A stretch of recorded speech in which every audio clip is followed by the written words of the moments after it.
Cha-ching. Ka-chow. We are live. Hey. Welcome, everybody. Thank you for joining us here on the Flipside. My name is Sam.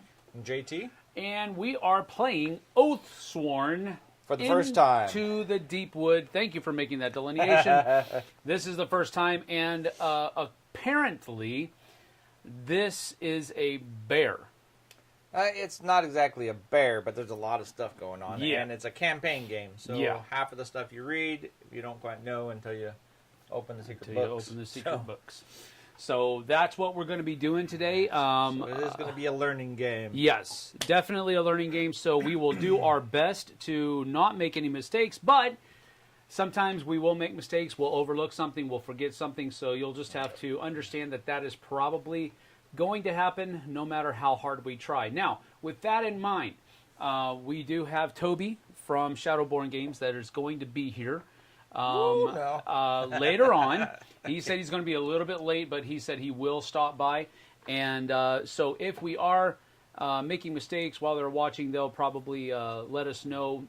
Usually producers, designers are very good about that, and they're very gracious as well. So I want to thank them for taking time out of their day to stop by later on today. Tim F. is here. Hi, guys. Looking and sounding great. Very good. Thank you so much. I appreciate that for letting us know. Him.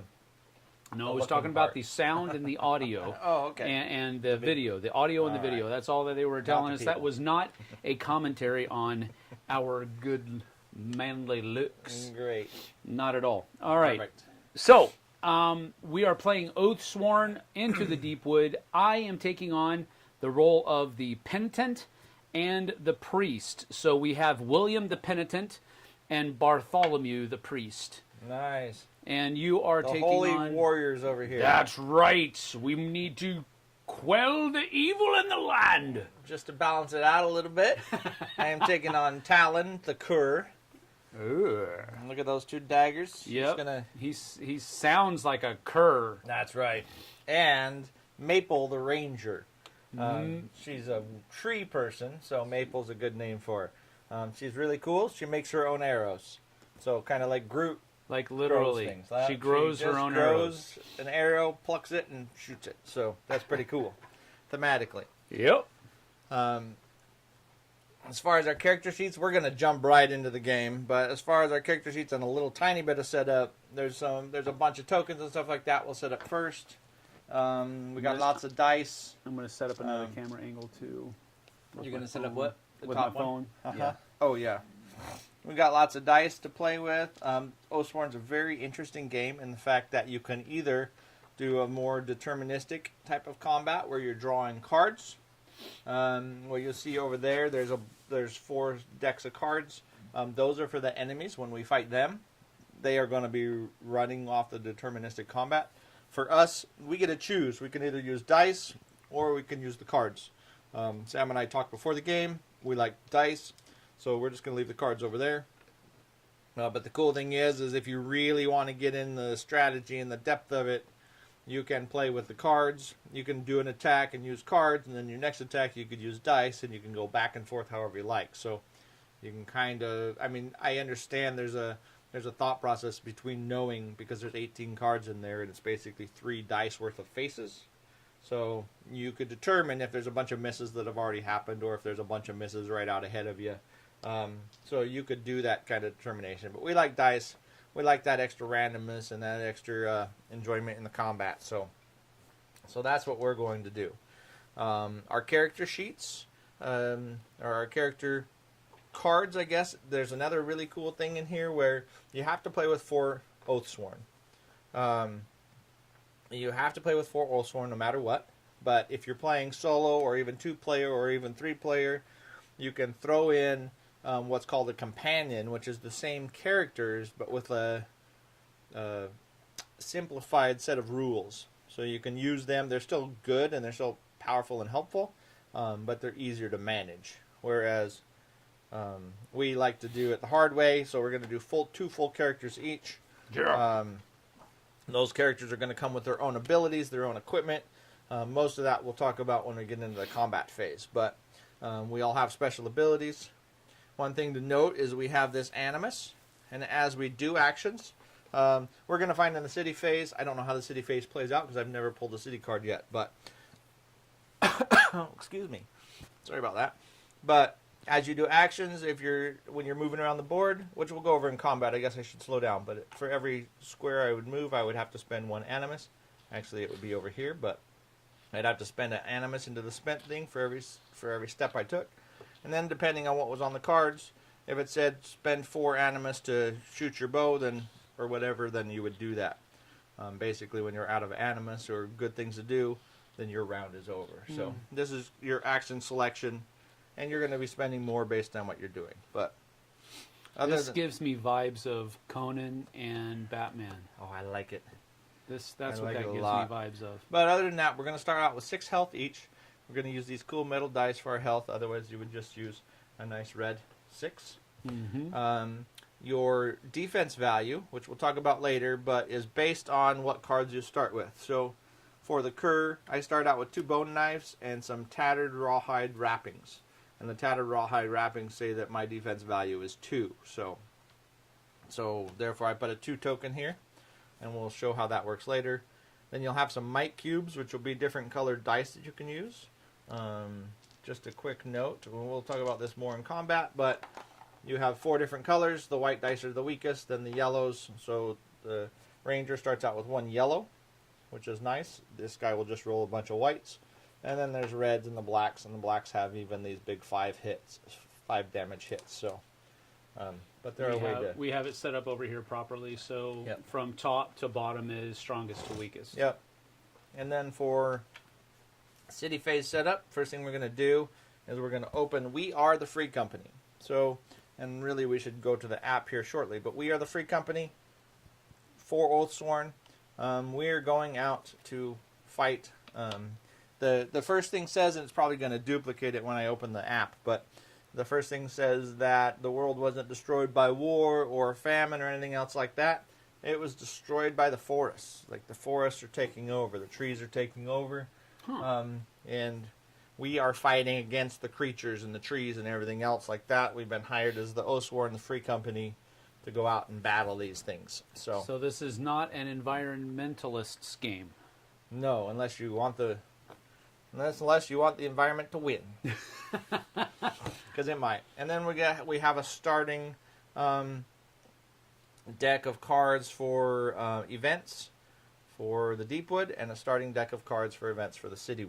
And as your game progresses, those decks are going to change. We also have some allies that we can use. Okay. The only thing else we have here is a time tracker. This is going to track our time while we're in the city. And if you note on here just a couple of things, there's 2 different symbols here. One is this down arrow, and one is this kind of swoop underneath a probably can't see that book or an item. I'll scoot in. Let me go ahead. Boom. All right, go ahead. So we have this down arrow here, which means that when we put a token, whatever the token may be, on top of that we have to draw a city event card immediately and do the effects. Yep. Now these ones here are after, so if we complete the city phase before we cover that, then we all get one of these tokens at the end to use later. And the same, if we complete the city phase before we cover this, we'll get an extra unique item to add as well. So if we go fast through the city phase, it benefits us. So, or we could slog along and it is what it is. So got it. I think without further ado, Talon and Maple are ready to go. Talon and Maple. Now these were not premeditated names. They just came out in the last 15 minutes. Just so we know. Alright. Oh, jeez. Now, if you don't know how to use your iPad, it's your problem, not mine. Because I definitely know how to use mine. Yeah, right. Alright, new campaign. You are starting a new campaign. This will delete the old campaign. Chapter 1. Instructions. Can we maybe show it on the screen? Well, so far, it's just instructions. You can see it, yes. Which one do you want to see it on? Yeah, let's do it that way. Well, it's a little shiny. But it's a little shiny. I was trying to...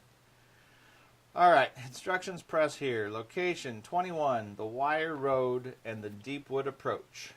Chapter 1 is called Bastone. Let's see if we can play. Green mud sucks at your boots. Every stride a challenge as you trudge through the rain.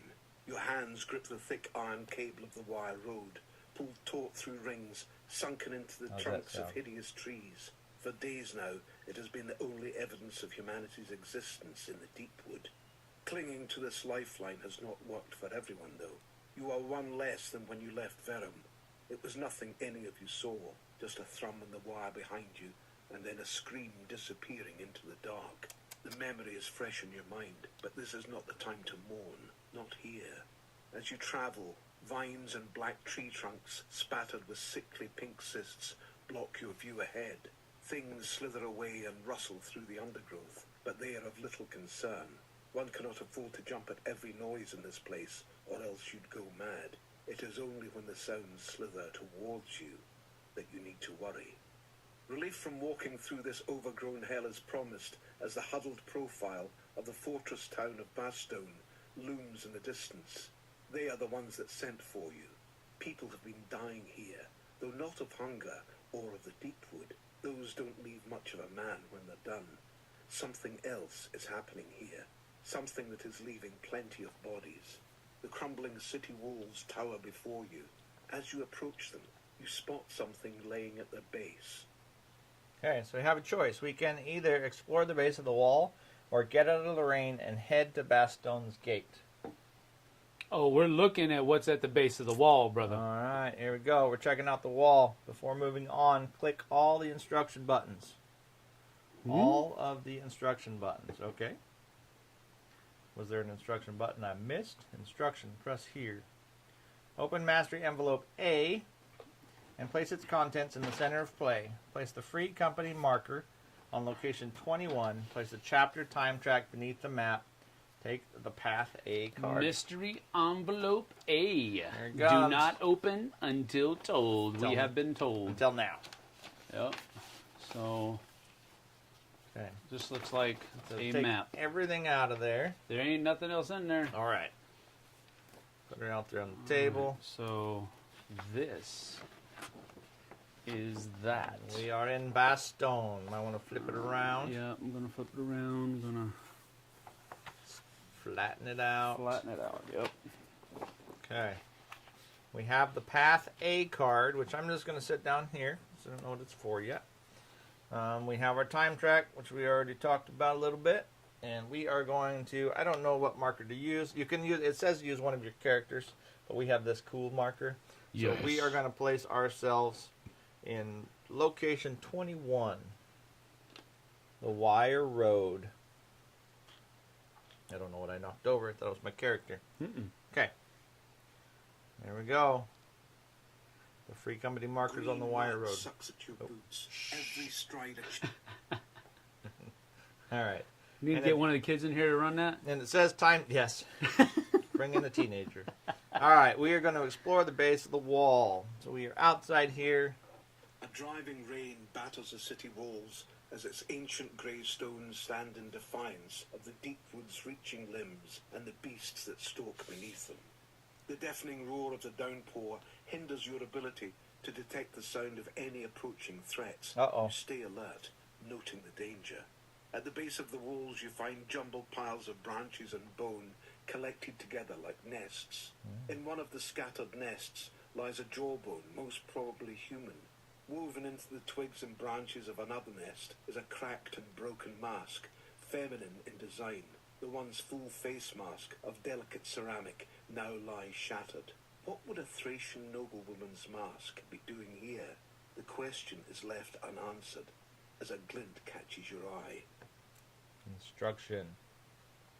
Write the keyword King Killer on your free company sheet. Gain one random Chapter 1 item and add a time token to the track. Okay, so we have our free company sheet here. So we are going to add the word, where's the keyword at? Add the keyword King Killer. Is that one of these? Where do I write it at? Write the king on your free company sheet. Record the keywords and notes on the reverse side. Read the rules. All right, we got King Killer. We didn't do it. Marav says, at least this apocalypse is pretty. Indeed. You'll say that now. Mm-hmm. Then you're going to pay. So we're going to Until shuffle all up that prettiness starts trying to kill you. Yeah. We're going to shuffle up the common items. Now, in the city phase, we can move items back and forth between us as we choose. Okay. We also have a backpack that'll hold 12 items. Backpack. Anything beyond the 12 has to be discarded. So there are places to sell items as well. So At the market. maybe not. That could be a body market. The apothecary. The apothecary is a good one. All right. So we get one random item. Now, to note, we only have... The items are really cool. So we got tattered rawhide wrappings, which is, I think both of my characters already have tattered rawhide wrappings. That's what we're wearing. Yep. And I think you're wearing armor. I'm actually wearing armor. I'm ready All to right. fight. So we have these tattered rawhide wrappings. Get your phone out, if you would. Yes, sir. Because these are pretty cool, actually. Yep. I got it. Uh-oh. What happened? Actually, I'll do a couple of this. I'm going to put the tattered rawhide wrappings Lost it. in our backpack. We now have one item to sell. We start with 3 iron, which is the currency of the day. It's iron. In a world of trees, iron is important. I might be fresh out, bro. Okay. Fresh out of... I can't get it to work. Hold Okay. on. And I'll have to restart everything to get it to... Everything what? For it to come back. Is the stream still up? Oh, yeah, the stream's up. Yeah, I'm not talking about that. you're I'm talking about just this extra... On these cards, you can't see it here exactly, but in the corner, underneath this number, it'll actually tell you there's each one of us has a different symbol for our character. So it'll show you which characters can actually use that item, which is pretty cool. Like my archer can use this short bow, but she's one of the only 2 characters that can use a short bow. So, but if they have no symbol there, that means anybody can use it. So that's pretty cool. All right. So we got a common item, and we have to add a time track. So because we spent time, we have now put a time token here on our city.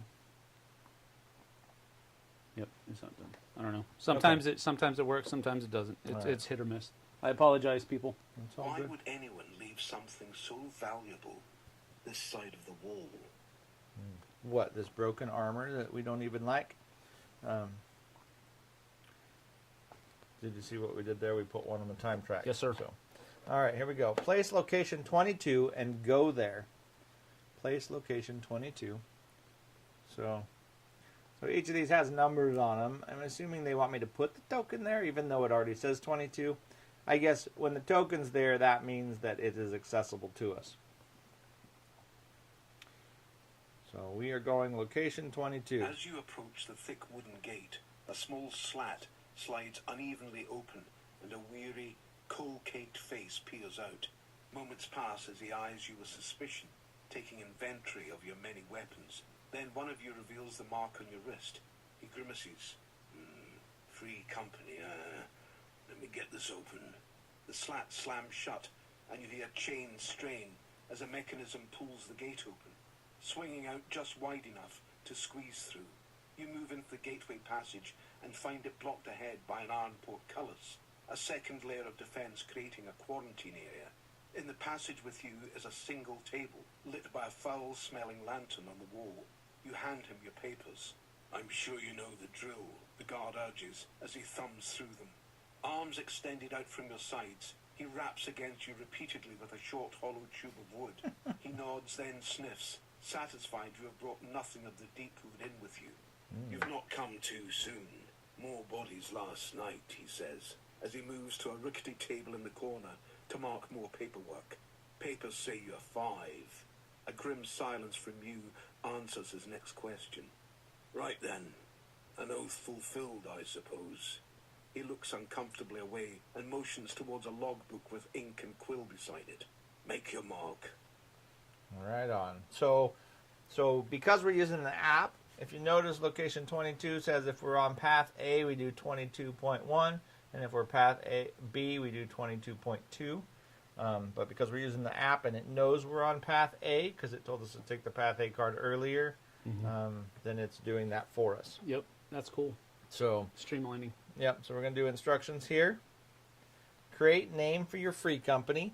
Our free company's name is Sam and JT's Marauders. Just made that up. I would go with Motley Crue. Oh, yeah, there you go. The Motley Crew. I'll have to write that down, because I won't remember otherwise. And Vanessa Garritan is here. Good afternoon, guys. Happy Friday. Hello, hello. Hello, hello. Rawhide Wrappings sounds like a country music band. That's right. We're a good Oathsworn. I can imagine that we have this cool Oathsworn symbol like tattooed on us, right? That's why we showed us that little sword. And all right. Company. Define a key attribute of your free company by choosing which one of the following statements most accurately describes your company. Uh-oh. The Kerr and the and the Priestley. All right, here we go. You are faithful to the oath of your God. You trust that your arm is given strength by more than mere muscle. You are the last one standing, the ones who seal the breach and protect the innocent. Shoulder to shoulder, you will hold the line, whatever comes to you. That's the second option. The third option is, the Deepwood is fierce, but you're worse. You never met a problem that can't be solved with a sharp edge. All right. The fourth one is, death is a dance you know well. You flow through fights in perfect form. Training gets you only so far. The rest is raw talent. And number 5, discipline or death. Keep marching, keep moving, keep fighting until the job's done. Press in and press on. Job's done. So, all right. So which one do you want? My vote is for number 3. The Deepwood is fierce, but you're worse. But I like number 2. he likes, you're the last one standing. We have to be...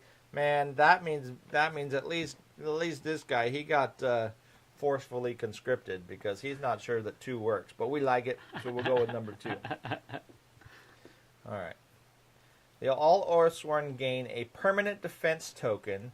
Note this on your character cards. Yeah. So on your character cards, you're going to get 1 permanent defense token. So I'm gonna put an X over each of those. So Okay. just the number 1? Yep. And what that means is we're going to each get 1 of these tokens immediately, and at the beginning of every story from there on out, we're going to get a defense token to start. Sweet. So, You're welcome. all right. I don't mind that, because my 2 people are probably pretty squishy. Okay. Defense token and defense token. It says if I keep hitting instructions, we keep getting more defense tokens. The All guard right. seals the paper with wax and nods to those outside the portcullis. With a slow grind, the iron gate raises to let you through. You understand your task. Find Sound whoever effects. or whatever is responsible for the unexplained deaths. As you step out onto the main thoroughfare of Bastone, a sea of unwashed citizens churn through the mud, going about their daily struggle. Welcome to my glorious Bastone, a voice chimes from your right. You all turn to the voice. A street urchin, caked in dirt under an explosion of dark hair, leans nonchalantly against the outer wall. If I hadn't been so clever, I might have tried to lighten your pockets. Looks like you're too much for me, though, right? You come out of the green all bristling with blades fresh from the wire. No, me ma made no fool, and that's why I'll let you pass without paying my toll. That's right, Now, I know sucker. what you're thinking. We need that kind of charitable citizen to show us around. Well, usually I'd say no, what with all my responsibilities around town. But for you, I make an exception. For today, and I make this place feel like home for you. Get you anything or anyone you need. Take you anywhere you want and keep you from running into the less reputable around here. So he said 4 today, which didn't sound...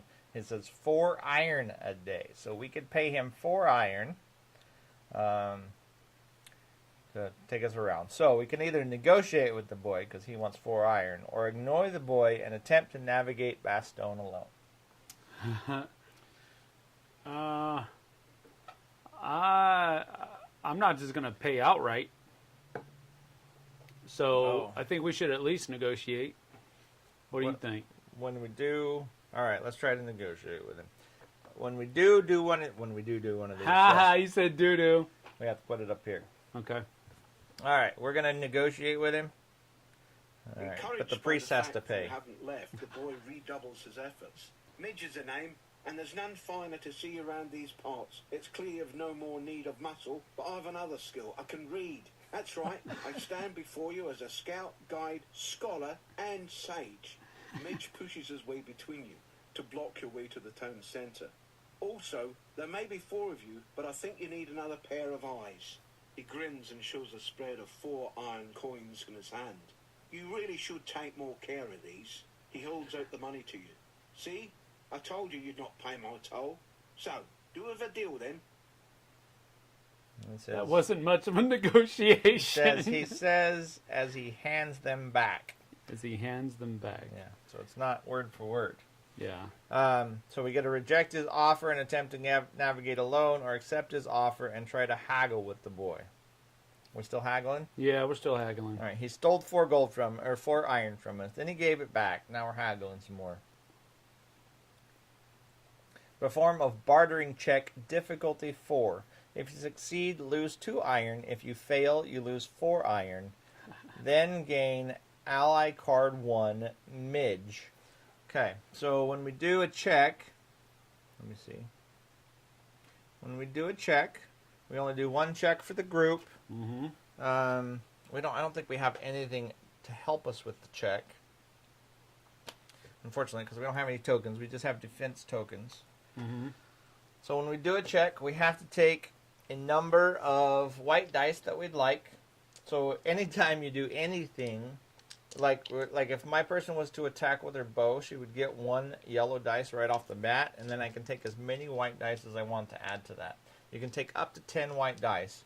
We need difficulty 4, so we don't have any rerolls, we don't have anything. If you ever roll, this is not the roll, but if you ever roll and hit 2 or more blanks, no matter how high your numbers are, you fail. Whoa, really? It's an immediate fail. Wow. So you can choose to use a whole bunch of dice, But you're going to probably roll a whole bunch but you're of probably blanks. going to fail. Oh, okay, that's cool. So it's a push your luck. yeah. It's really yeah, cool. Yeah.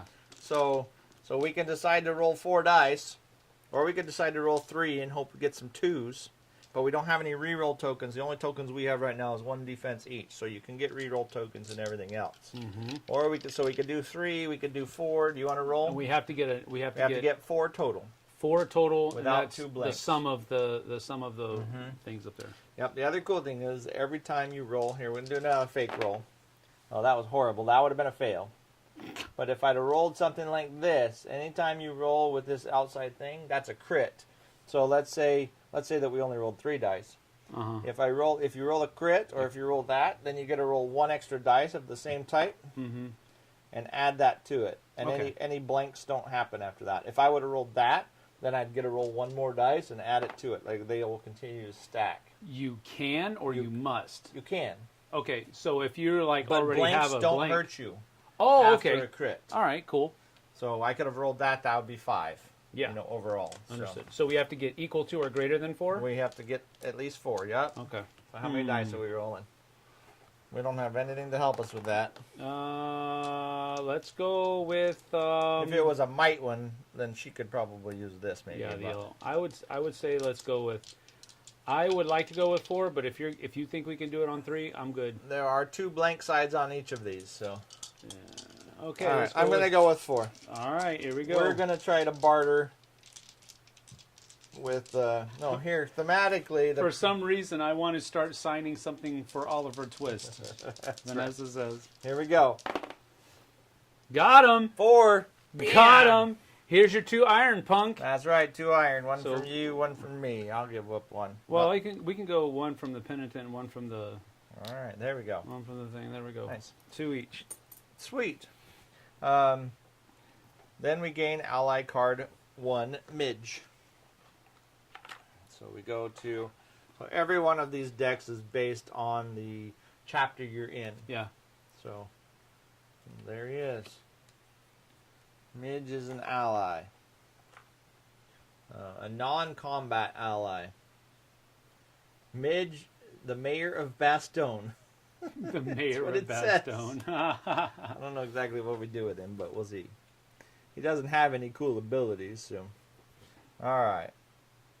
In tavern or pub, Midge grins. You're not sure what the difference is between the last two, but correct his expectations and explain that you need to know more about the bodies. He shrugs. Been nasty. They've been finding bodies and bits of bodies all over the slums for weeks now. Nobody does nothing until a noble was found dead and scattered about an alley. Realization widens in his eyes. Are you them then? The Oathsworn? You nod and Midge grimaces. Bugger, we didn't agree no hazard pay. Ignoring the boy's comment, you begin to question him about the town. He tells you of various locations, and you begin to form a plan for the hunt. Bastone has many of the usual landmarks, and there is a banksmith and apothecary to trade with for the supplies you may need for what is to come. Alright, instructions. Place tokens 2, 3, 7, 12, 13, 14, 16, and 19. So, 2, 3, 7. I think 14 was in there. 12, 14, 12 was right underneath. 13, Yeah. 12, Yeah. 16, and 19. 19 and 16. We have a 12, that's the market. 13 is the broken oak. 13 is Banksmith. There's a 14. 14 is Town Square. 2 is the archive. Mm-hmm. 3 is the apothecary. And 7 over there. What is that? The Underways. Underways, yeah. Okay.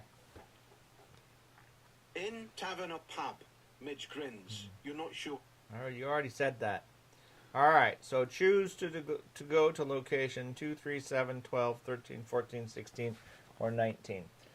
We do have money. We can go buy items. Now, your characters can only hold 2 hands worth of weapons. So 1 two-handed or 2 one-handed. 1 piece of armor, and then 1 item. So right now he's got 2 weapons and an armor. I think your shield probably counts as an item. It does. Yep. And so One she hand, has one hand, and then my armor, yeah. So really we could go to buy like 2 or 3 items, but I don't know that we have enough money or knowledge of what we would want to buy at this point in time, I think. I don't think so either. So the Broken Oak, there's probably a tavern or a pub. We might be able to get some information there. What is 16? It doesn't say. Doesn't even say. It's just the middle of town. Yeah. The archive would be some reading, I suppose, or the underways. So we know some things. I think the Broken Oak is Okay. what I agree. What's I like calling that. out to me. All right, so we are going to go to the Broken Oak. A well-tended inn shows promise. Entering, you find an amber fire glowing in the hearth. It is warm, dry, and seemingly inviting. "Potter's piece," a burly man says, smiling. His eyes are slightly distant, revealing that his attitude may come more from a bottle than his heart. "The yams are fresh and the rum's dark as a Deepwood." Woohoo! A newcomer steps up beside him. "Something's not fresh because it's green, Bram, especially if it's supposed to be yellow." He turns to you. He tries at least, and he's not lying about the rum. "Greycane." The man introduces himself with a nod of deference. "I am the eyes and ears of this town." That's the guy we need. "The mouth, more like," Bram offers from behind the bar. "I'm also the bankroll of this establishment," he retorts with a knowing look to Bram. After a few pleasantries, Greycane leads a conversation around to the question of what he can do for a free company in Bastone. Hearing of your hunt, a light appears in his eyes. "The son of Lord Arden's been the talk of the town. Word is, he's been frequenting a certain sort of alley, being less than noble. That's where they found his seal, the noble crest, bathed in blood, no body. The crust blame the common folk, but I think it's something else. And I'm glad Davenish had the forethought to call you in." So he's missing, huh? All right. Gain a clue token 1. If you have clue token 2, place location token 4. We don't have clue token 2. We get to clue token 1. So that 1 will sit here by our thing, so we now we'll just put it right here. Yeah. That's what clue token we have. But we don't have clue token 2, so we didn't get that. We didn't get location 4. A well-tended inn shows. Alright, so now we can go to the next location. So we got 1 clue. We know that the son of Lord Arden is missing. But that's it. Maybe we should go to the underways and go explore. Alright, that's location 7. Ancient wooden doors mark the entrance to the underways below the city. Inside, looming passages of moist soil, well timbered up and tended, lead ever downwards. Women with tied back hair carry buckets of roots or yokes of water on the shoulder, as men work the dark loam, sweating in the dull glow of amber lanterns. I know my workers and you're not them, an authoritative female voice announces. It is a slight woman with bright eyes, dressed in a man's leather farm clothes. She points at your wrists fearlessly. Oathsworn, good.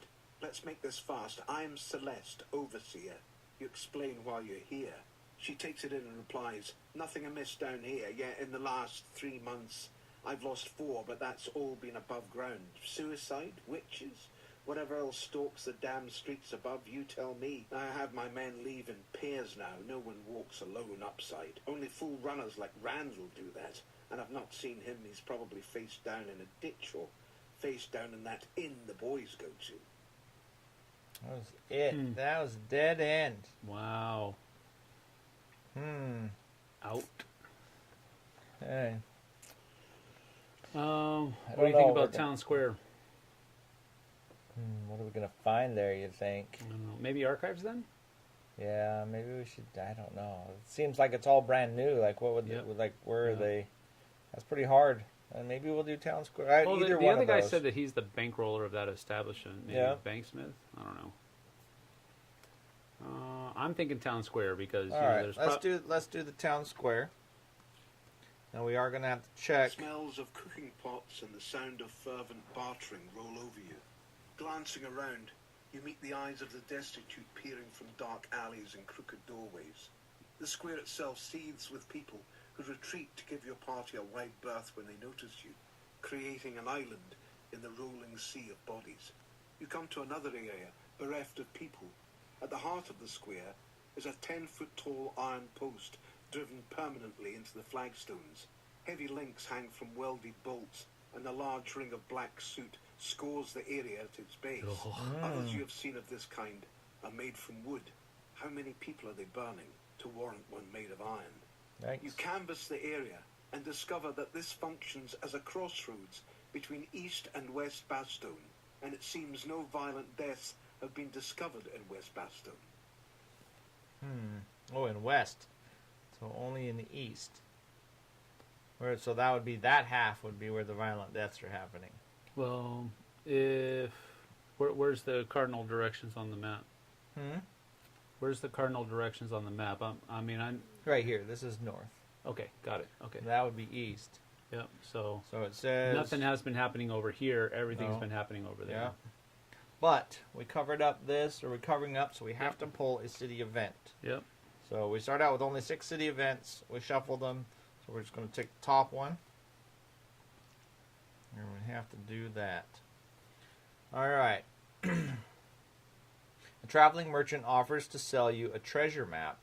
He says he picked it up from the last surviving member of a free company and was told they hid a great wealth of items in the Deepwood, but none have ever been able to retrieve the riches. Do you A. attempt to haggle for the map and turn the card over, or B. refuse the map and archive this event? Is right.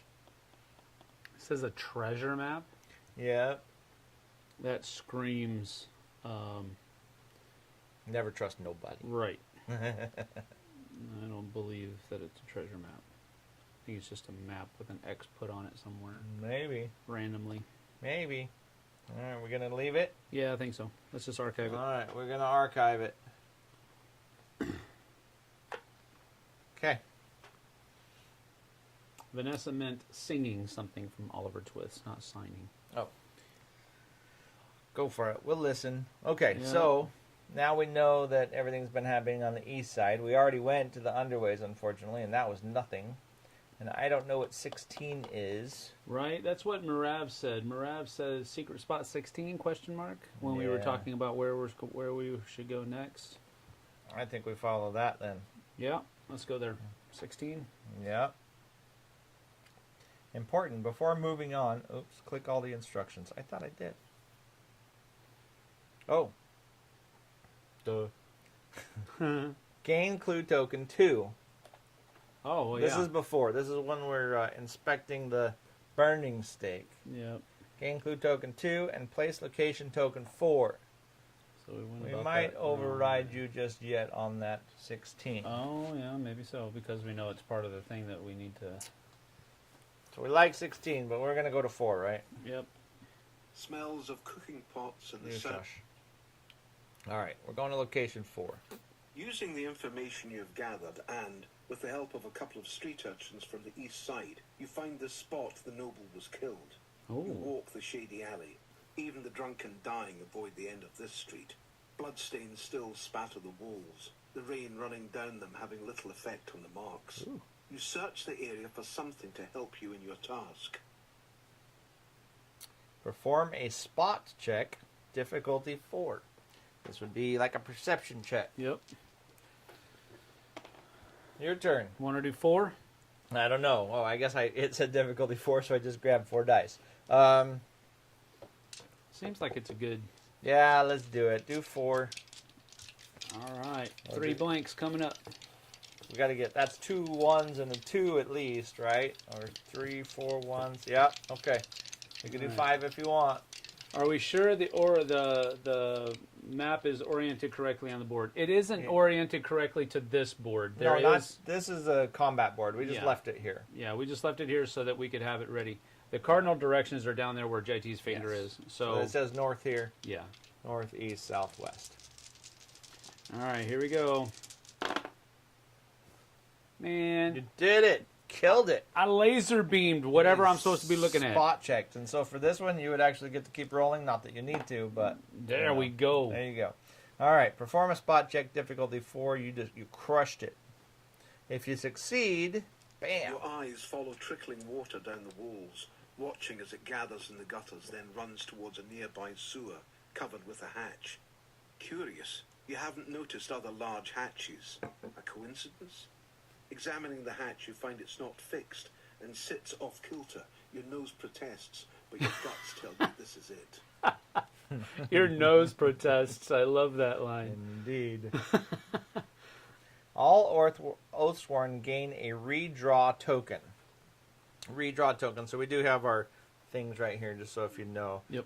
But there are 5 different combat tokens. The redraw token. Redraw token is the same thing as a reroll token, depending on if you're drawing from the deck or rolling. So we're each going to get a re-roll token since we're not drawing anything. So now we have a defense and a re-roll. Now all these tokens you accumulate are going to last for the entire chapter. At the end of the chapter, you're going to lose them. At the beginning of the next chapter, you're going to get any permanent ones you have back. That's cool. Even if you use them now, sometime in the... Okay. So we now have a re-roll token each. We're going to You continue. squeeze through the hatch into a dark maze of rough-hewn passages, your torches glowing pale blue in the noxious air. Ankle-deep in waste and muck, you slog through winding tunnels, kicking aside rats and brushing away cobwebs, looking for any clue as to what might be behind this. Around one corner you stop. There is a splashing. A thick, heavy motion lumbers towards you from a shadowy side passage. Sounds of chittering and nervous clicking conjure memories of past ambushes, prompting each of you to draw your weapons. Whatever it is low and hunched. This is no rat. This is something much larger, and it's moving fast. Woo-wee. Instructions. Bring it. Secret decision. Set your dice to 1 if you wish to attack, or 2 if you do not wish to attack. The way the secret decisions work... Hang on a second, I gotta look that up. I do remember reading it. Where is it at? I thought secret decision... Hallenbeck. Oh, have fun at this massive epic story. We are on chapter 14 tomorrow, Hallenbeck says. Nice, that's exciting. That's cool. Secret decisions. I thought they were in the other one. They might be in the other book. There are 17 books with this massive, awesome game. I just want to make sure. I'm assuming it's going to be a...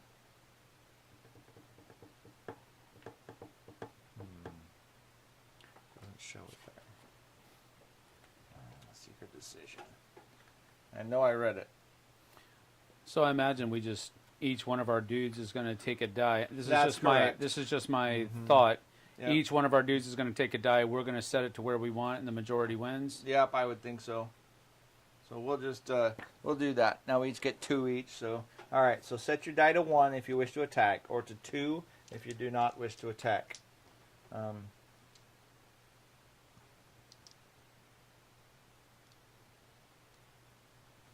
All right, I've got mine. I got mine. All right, here we go. Then we check. If half or more of the players have chosen to attack, otherwise prepare to defend yourselves. I chose to attack. Yes. We all chose to attack. Yes! 2 arms! Before it is even clearly in the light, practice moves, see your weapons passing through the approaching mass. There is a wailing scream. You step back to see what your handiwork has brought. A filthy man, a rat catcher by the look of his gear, lays at your feet. He wasn't what you're looking for. The body stops twitching as you clean your weapons. Not your finest moment, but there is no room for guilt here.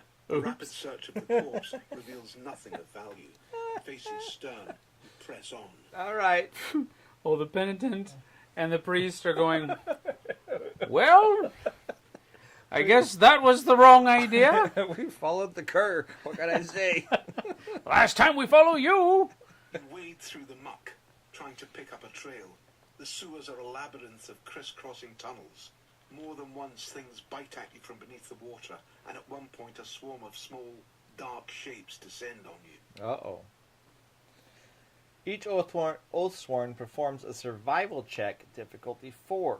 Each Oathsworn that fails this check fails to scare off the things around them. They lose 1 hit point. Okay, so we're all going to perform a survival check.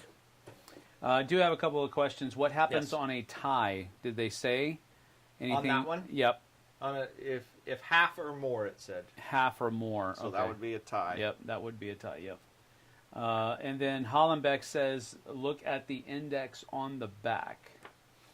Probably could have been a nice guide down there. Well, they have several here. I didn't see it on either one of the books, but there's an index here that's pretty nice. But I didn't see secret. Yeah, it's not in there. So. Are the number of dice finite? In other words, when we all have to make a... No, we all do them separately. Separately, okay. Mm-hmm. But I did want to look up... I want to make sure that we're only using the white dice. Mm-hmm. I'm pretty sure we are, unless we're using a might thing. Right. I'm 90% positive that is correct. Encounter rulebook. Oh, wait. No, I want the test rulebook. Because there are ways to level those up as well. So, free company is told to perform a round of. Oh, that's a combat one. Yes. So we're using white because we don't have anything to modify. Okay. Currently, anyways. So you want to start it off. We need a 4 each or lose a hit point. All right. So 4 each, starting with the priest. Got him. That is a fail. Oh, because of the 2 whites. Yep. So you could use a reroll token to try to get one of those out. It's just 1 hit point. Yeah. Or it's 1 hit point. We'll take it as penitence for killing the innocent man down poor here. Guy. Penitent. That was pretty bad. So William the penitent. That's succeeds. good. Okay, I think I'm going to stick with 4 as well. Starting with Maple here. Maple is good. And going on to Talon the Cur. Judge Jensen says that you can roll as many white dice as you want, but if you roll 2 blanks, you auto fail. Yes, we know that. Yep. All right, so that's a fail for the Cur. And he had 3 blanks, so a 1 reroll is not going to help him. So Yep. 5 health it is. So Maple did okay, though? She did fine. All right. Super duper. All right. Instructions. Add a time token to the time track. Do not trigger any time effects. Do not trigger any effects on the time track. Oh, so Which we don't... sucks. That's the one we lose. That's the one we gain tokens, man. Yep. All right. After several hours, you eventually find a junction that runs along the outer wall of the city. You can see the Deepwood through the hole where a mammoth foundation stone has somehow shifted. Blood trails concentrate on this point from all directions, as if bodies or body parts have been forced through the gap. The trail carries through the opening and leads off into the Deepwood. In the bloodstains, you make out the tracks of several clawed footprints. You get the distinct impression there is more than one of these things. All right. We can either set a trap for the things and wait for them to return to the hole, or we can squeeze through the hole and follow the trail while it's fresh. Ooh. What does the ranger think we should do? Not the cur. The ranger likes to follow fresh tracks.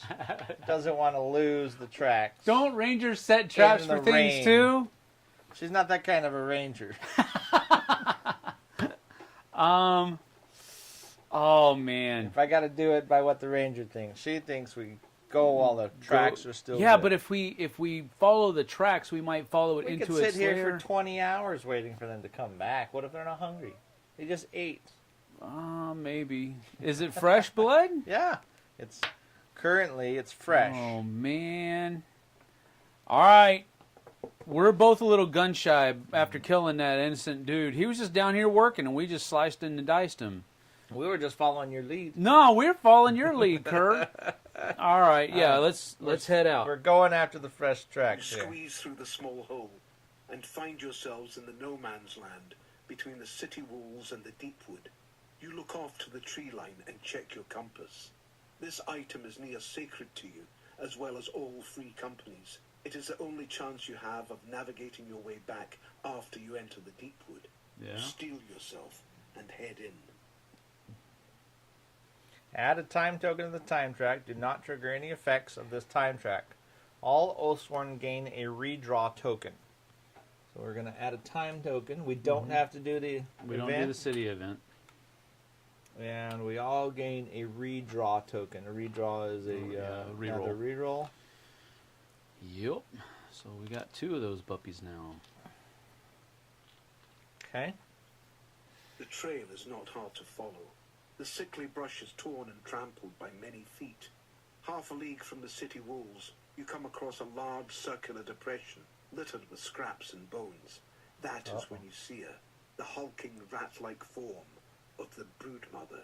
She is twice the height of a man. Her back undulates with rats that swarm around her as she lifts her huge snout, testing the air.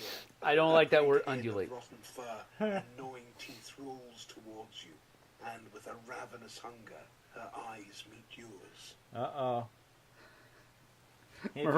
Marav says, to be fair, we don't actually know he was innocent. That's true. He could have been guilty of something. We don't know. We never talked to him. We didn't find any incriminating or whatever.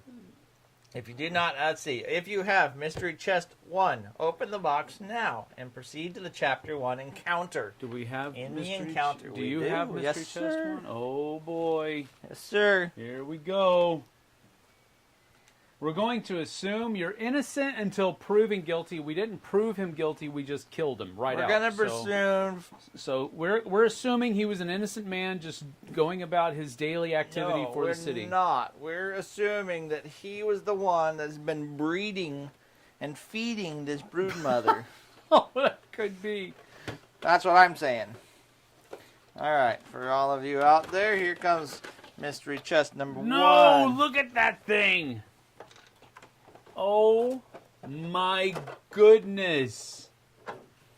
You ready to fight? Oh, that Look is at these. nasty. Ah. Bro, look at the size comparison. Okay. I'm out. I'll see y'all later. I don't care how much. Free company doesn't pay us enough to do this. That's our job, man. That This is not is our okay. job.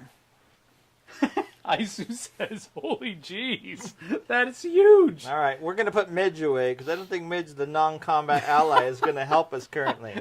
No, throw Midge. All right. So, Meat shield, something. I don't know if it's going to say anything or just make crazy noises. That's pretty good. Yeah, that's cool music. Yeah. That's good background.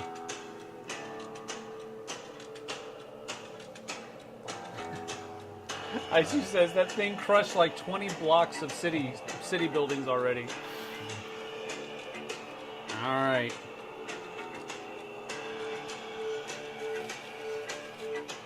This is good thematic music. Yeah, it is. Jeez, this thing is gargantuan.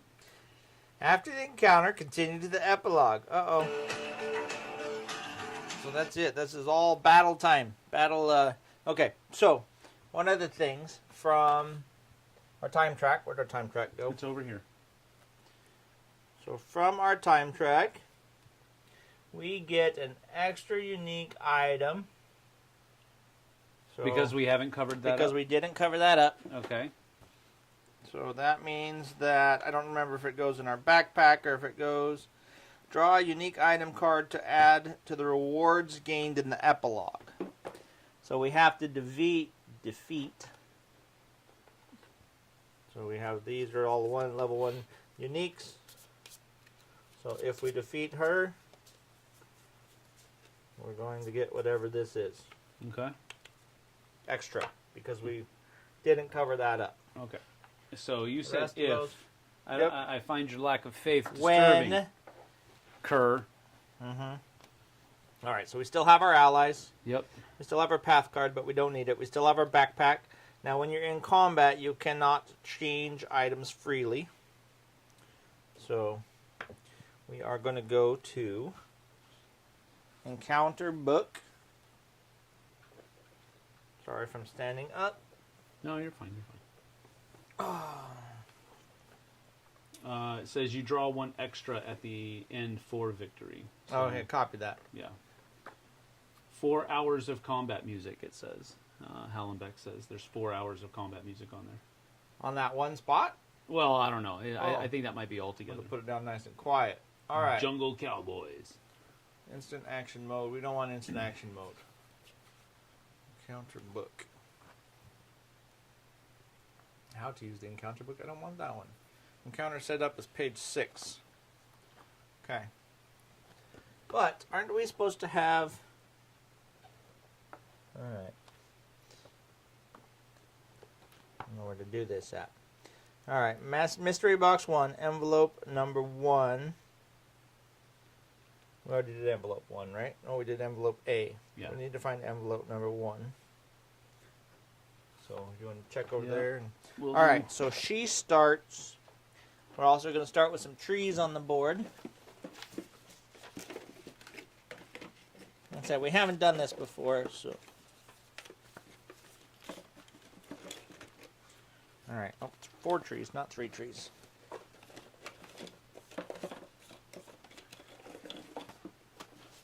All right, so. I don't see number 1.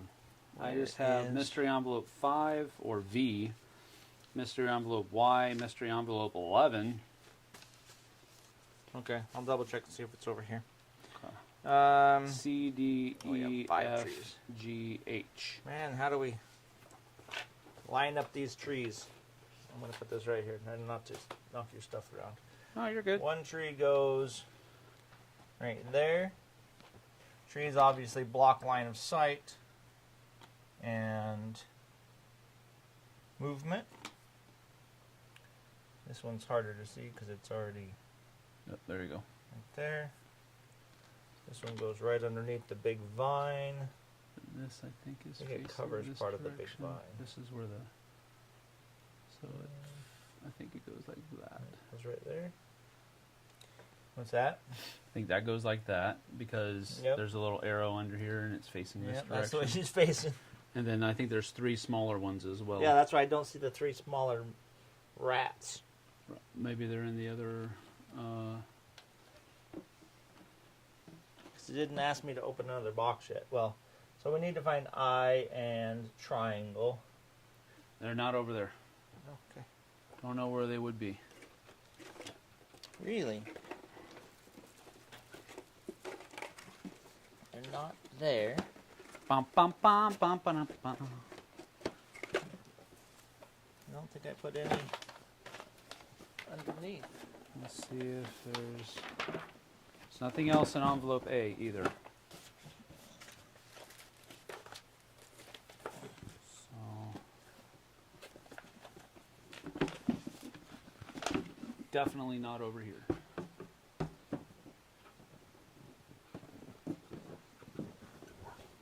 Are they possibly up there in that mystery box 1? Inside the mystery box one? Yeah, maybe. I don't know. Hey, did I miss something? Nope, doesn't look like it. Doesn't look like it. Mystery box one. Envelope 1 contains brood number. Maybe it's maybe it's mystery box or envelope based on whether or not it's standees. Oh, yeah. That So could be. mystery box Contains triangle. one brood mother and then Yeah, mystery copy. box yeah. There Okay. we go. Yeah. Interpretation is key, sir. Sometimes. Otherwise, you just make stuff up. All right. I don't know where triangle's at. It says Hallenbeck says for every encounter in the app, it starts a 4-hour musical medley. That's Same for awesome. every chapter, but still cool. That's very awesome. You'll also need the baby rats from the other box. Judd Yeah, that's says. what I'm looking for. And then See, good Bastone thing map is envelope A. Good thing Triangle I brought box. both mystery chests. I wasn't sure if I needed them both. Yep. Yep. The one is the envelope for the standee version. Hallenbeck says mystery Yeah, box 1 good triangle call. is needed. Yep. It is in the mystery box. It's in the big mystery box 2. I believe I the honestly opposite box is the didn't. I mother didn't rat. know if I needed to bring both mystery boxes or just one. You want to put these guys over here? Yeah. Those are cool. No, Those they're are not. so cool. These are giant rats. Nastiness. So that guy's gonna go so that cool. way. All right, mystery box. This One. guy's gonna go here like that. Counter board number 1. This guy's gonna go here like that. Special rules board number 1 is here, which we'll look at in a second. Encounter 1 stage deck, and then 5 trees. We already got the 5. Well, there's 4 trees out there. All right. Is there another one somewhere? Yeah, I got to get one more. Okay. Yeah, that's really cool. All right, and the 4th tree goes somewhere here. And 1, I imagine 2, we're supposed to 3. be down here somewhere, I think. Goes there. Nope, it goes next to the yellow. Right there. Now you can get like big plastic trees and stuff to go along with this. I think this guy's gonna start right here. Okay. Oh wait, no. Not okay. Yeah, so we have to start in the green zone, which is anywhere in the beginning. Oh, where did that go? Right I think along that it was edge. along this edge right here, yeah. Yeah. In between these 2 trees. How Yep. many spaces? All was the it? way over to here would be Yeah, the furthest. There and Yeah. So I'm going to start her here. there. Okay. Sure. Yep, and even behind the tree. I guess I could start her hiding behind the tree. The priest is monologuing. Behold, foul, wretched All right. thing of the underdog. Okay, so now we need to do setup for the encounter rule portion. Alan Beck says, and remember, it's okay to get beaten once in a while. Never! Never. We'll never be Now, defeated. the cur may run. There's a different Tactical retreat. story once the other three are dead. All right. So extra items from the time track. Put away the city time track. Iron currency tokens. Blah blah blah. Place the event decks in the backpack. Back in the company thing. I just stuffed them over here. Take the game board. We did. Take the token tray, which is still there. Take the dice bag. So we don't need this until the epilogue. Okay. Do we want the music? I don't know if it'll mess the stream up, if it's easier to, if it would clear if we don't, but it's up to you. Okay. We can just turn it down low in the back if you want. Yeah, let's do that. Okay. Take the dice back, so we have all of our dice to choose from. We have to take card organizer 1. Helen says, "Oh, I'm not worried for the Kurt." Aizu says, "They will always win, especially if the opponent is innocent." Oh, wait. Okay, good night, guys. Have fun. All right, Murad, Yeah, have a good good one. night. Thank you. All right, take the player and encounter might decks. So we have that. That's the might deck for the Yep. monster. For the monster, got it. Might cubes. These are might cubes, which we get from our equipment. I said I think we only have a couple yellows. Yeah. All right, so full character setup. We already pretty much did that. Combat tokens from the character save bags. This is it. So in between, you could do the story, and then you could stop and save it.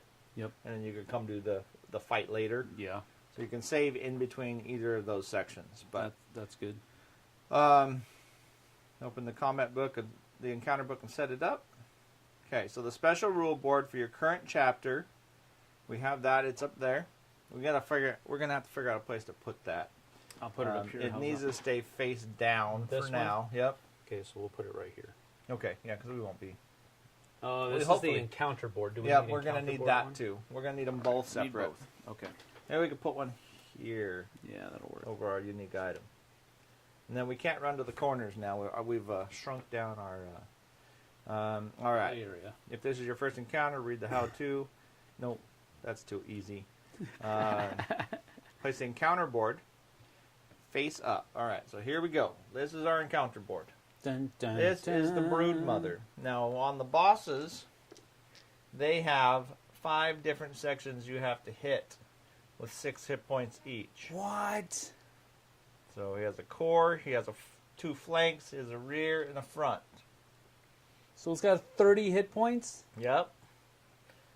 And as you take those off, like if you destroy the flank, then he gets an instant reaction attack against you. Okay. Same with the face or anything else. Yeah. He also has that special thing, which we don't know what the rules are for him yet, for her yet.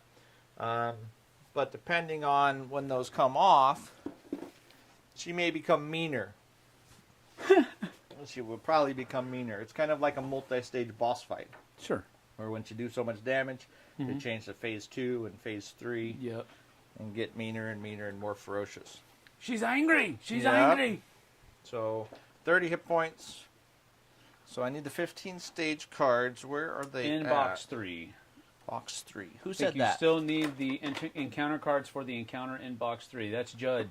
I believe. Yeah, we're I'm going right horrible- down the line. Horrible with names. I think Judd might be also from Shadowborn, but Nice. And could so be these wrong. are chapter specific. They have the chapter number at the top, and then there's stage 1s, there's stage 2s, and there's stage 3s. We're going to take the stage 3s. We're going to shuffle them up. I am checking here. Okay. We're going to take the stage 2s. We're going to shuffle those up on top. You can see those cards right here.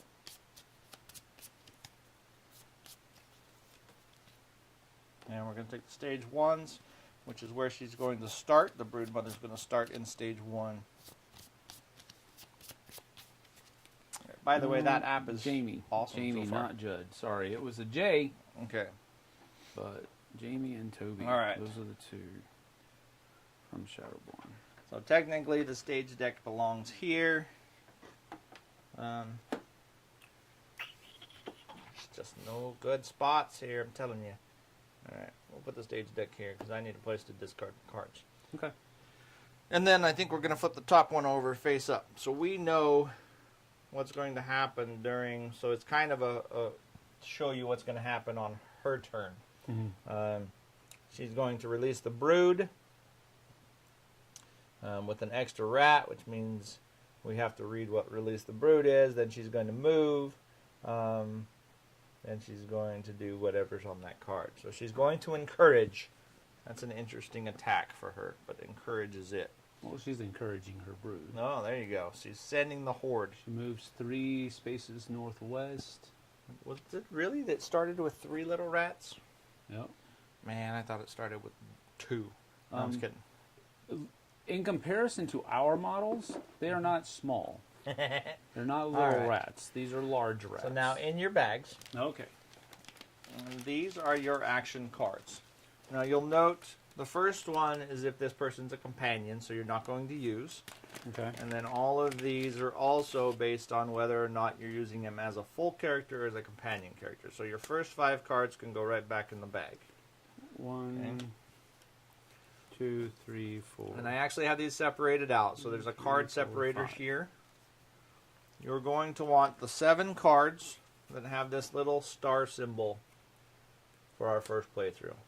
There's a little star symbol right here in the middle. You see them? Star symbol. You got to get past the 4 of these first. Yeah. I don't see a star. Oh, these things. Bling, bling, Those have bling, stars? bling. Yes. Oh, did you shuffle your deck or 4. what? No. That's They weird. were in the I had back. them in I order. had them like this. Oh, okay. Here's your I other had 'em- 3. Yeah. Okay, so you need those 7 cards. None of the rest you need. Okay. So these top 1, 2, 3, 4, 5, 6, 7. Just make sure they have. Yep. Make sure they all have stars. I get the rest. Okay. This is what you get for Stars. leveling up your character and stuff. Yep. That's that. These are your new abilities. All right. So that's the priest. Okay, so this And will go then- in your priest bag. Okay. Yeah, so there's a bunch that you get for after leveling them up. So these come out. So pennant 2, 3, 4, 5, 6, 7, and card separator. Just make sure they're blue. Star. Yep, got it. Alright. And so this needs to go back in the penitent. Well, these need to go back in here as well. Okay. Alright. So these are going to be added to your items. So the way combat works here is on your turn. So now my ranger has multiple items here. She has different abilities: quick shot, child of the forest, multi-shot, ricochet. She has a bunch of different bow abilities. She also has her tattered armor. But these are all in your hand. Yeah. On your turn, when it's your turn, you can either move. The cool thing is we're not like in turn order. Like we don't have to go me first, you for around in a circle. We can do it in any order to organically do the battle. So you could do something, and then I could do something. Especially if things like chain off of each other. Yeah. But you have to spend 1. Oh, so you're going to also. Do I regen? Is anybody in here from? Let's see here. We regen first, so I'm assuming these all stay over here. Yeah, until we regen. Okay. So right now these are still all in the used deal, but on your turn, you can do any item. Like I could do I could loose an arrow. When I loose an arrow, I could spend 4 of my animus when they're over here to attack. I could spend 1 to battle flow a card, which we haven't talked about yet, or 2 to refresh your might deck, which is those, which we're not refreshing, so I don't need that one. But when I play an action on the top, it has a number on it. So like this one, if I do this ricochet, it's a 2. It lands on my board in the 2 spot. Got it. which means that it's going to have to make its way all the way on my board to the 1 spot and then to the 0 spot before it can go back in my hand. Okay. Okay, so there's some that are 0s, there's some that are 1s, there's some that are 2s and Got it. 3s. Yep. For an item to move, say that I have a 2 right there, if I play another 2, anything that's in my 2 spot currently, not if I play another 2 action, anything that's in my 2 spot currently Cycles. will move down 1. Yep. And then this will go here. Yep. There's no cascading cycle. Yeah. So if there was a 1 here, it would just be underneath this one. Okay. It wouldn't move. All right. And then your item cards and some of your other cards, you'll notice they have this red X. Yep. That means they do not cycle what's underneath. Okay. Okay. I don't know why. Honestly, I don't know why, if there's anybody here, the armor goes in your hand, because it doesn't have a spot to go to. The armor. Yeah. But it says it doesn't cycle, but I don't know where it lands. Maybe it lands in 0? I would It probably imagine- lands in 0. Well, it doesn't. I mean, because both of the defensive things Mhm. don't have a place just to land, so I would imagine. But you have to spend them to use their to add defense. Really. Oh no, no, I you're don't right. think so, because I think you have 4 defense, right? So that's No. these 2 cards give you that 4 defense. Yeah. So they probably don't go in your hand at all. They're just your defense. I had to double check that. Okay. But they don't. You're not spending them. But my short bow now, I have to spend it. When you attack, spend any amount of something. Some armor later on does have abilities that can trigger. Hallenbeck says. Okay. So does it just stay in your hand then? I would imagine it does. And then you just don't But do I mean, anything with yeah, it? you just don't do anything with it. Because I was thinking for my weapon, when you attack, spend any amount of something to add 2 range to the attack. One God 777 gave us $5 for a super chat. Thank you, One God. Nice. Appreciate it. Thank you very much. I don't know how the short bow, if I use it, it goes into the 1. So I guess I can only use it once. Okay. Trying to figure out how the weapons work exactly, but Yeah, well, that makes sense. None of mine. Only my basic weapon has that non-cycling. Yeah. Only the weapons do the non-cycling. Everything else. Everything else cycles. is your abilities, and they cycle. Right. Okay. So each of your characters is going to have their deck. Okay. He says, Hallenbeck says, well, yes, but it does nothing. You can place it in front, just don't forget it. So you can place Gotcha. these things in front. They don't do anything It in just your would hand. stay in your hand normally. Yeah, they would just stay in your hand. Okay. Thank you. So I'll do that. I'm All going right. to keep those out of my hands. So I the way don't the worry about it. attack works. Now normally you have to have, when you set up your hand, we start with the 7 starting, but after you have other options, you can pick, but you have to have two 1-cost cooldowns, 2 2-cost cooldowns, and 2 3-cost cooldowns. So when you set up your deck, you have to typically set it up with 2 3s, 2 2s, 2 1s, and 1 0. So when you have more options, when you've leveled up, Oh, but the Right starting now, hand, we this is don't just have how to it do that, starts, because there's right? 3 2s in here. I There's don't- 3 2s in mine. not including your equipment. Talking about your okay. abilities. Not including my Yeah, equipment. so it should be 2 2 2 and 0. Yep, it Yeah. is. So that's the way it starts. But when you get more options, before you start the battle, you have to pick. And there's a Understood. reason you have to pick before you move on. And that's because once we're done setting up our deck, then we flip over. Always 7 cards. Yep, always 7, plus your equipment, which can be up to 4. Yep. Now we're I'm going to sorry. flip over the special rules, which we didn't get to see. You don't get to see the special rules until when you're- after you set up your deck. After you set up the deck. Unless you do something in the town phase that allows you to know more about your enemies. Okay, So- release the brood. Says place 3 giant rats adjacent to the brood mother, which we've already done, I think. in the hexes closest to her rear that have no characters in them. If there are no empty adjacent hexes, place the rats 2 hexes away instead. The rats move and battle at the end of the encounter phase. And then there are stages. Stage 2 triggers when the broodmother loses 2 dice. And stage 3 triggers when she has lost 4. Okay. And that makes her cards harder. She's rolling 3 yellows and 2 reds. Yeah. And the giant rats are doing 1 yellow and 1 white. They have 2 defense. She has 2 defense as well. The giant rats move 6 to its target, 2.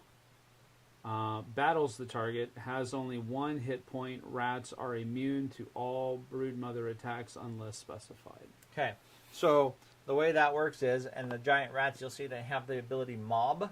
Mm-hmm. Mob means that if multiple of them are around them, they roll all their dice together. Oh. So if you have 3 of them around you, you're going to roll 3 yellows and 3 whites. That's Okay. nastiness. The way defense works, now my defense is 2.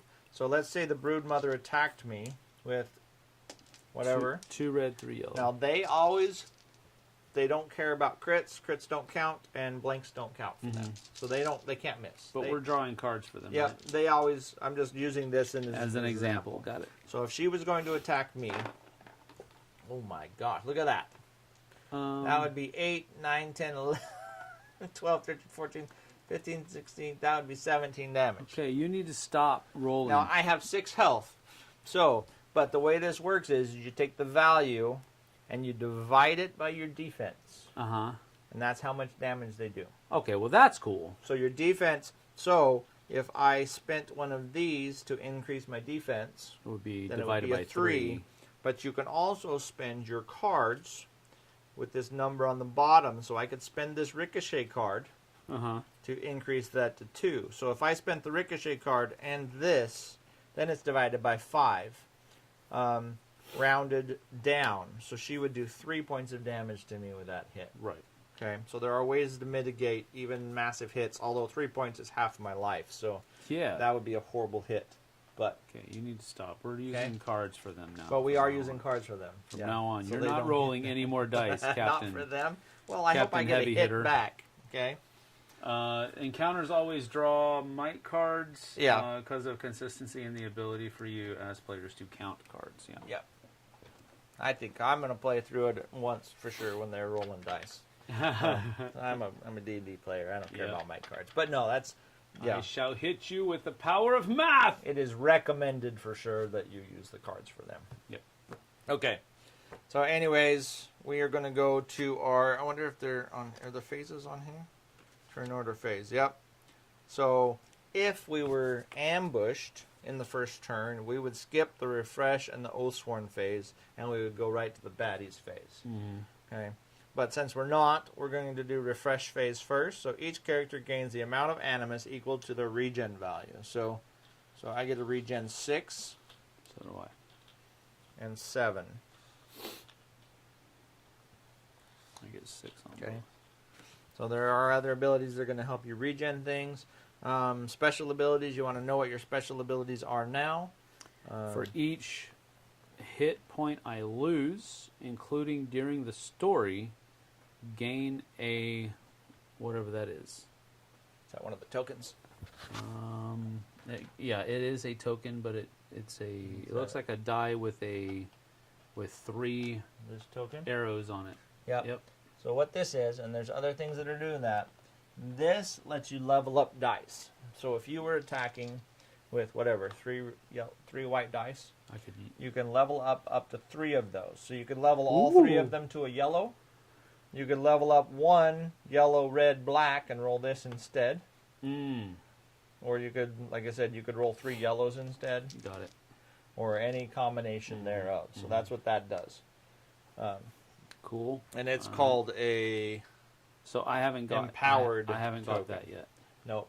So if you take damage, you get an empowered token. So All right, and then fervor for the priest. If you have only 1 hit point, gain 1 hit point at the start of the refresh phase. Woo-wee. He likes playing on the friggin' line. Mm-hmm. All right, so for the Cur, lethality, I gain a lethality token from abilities.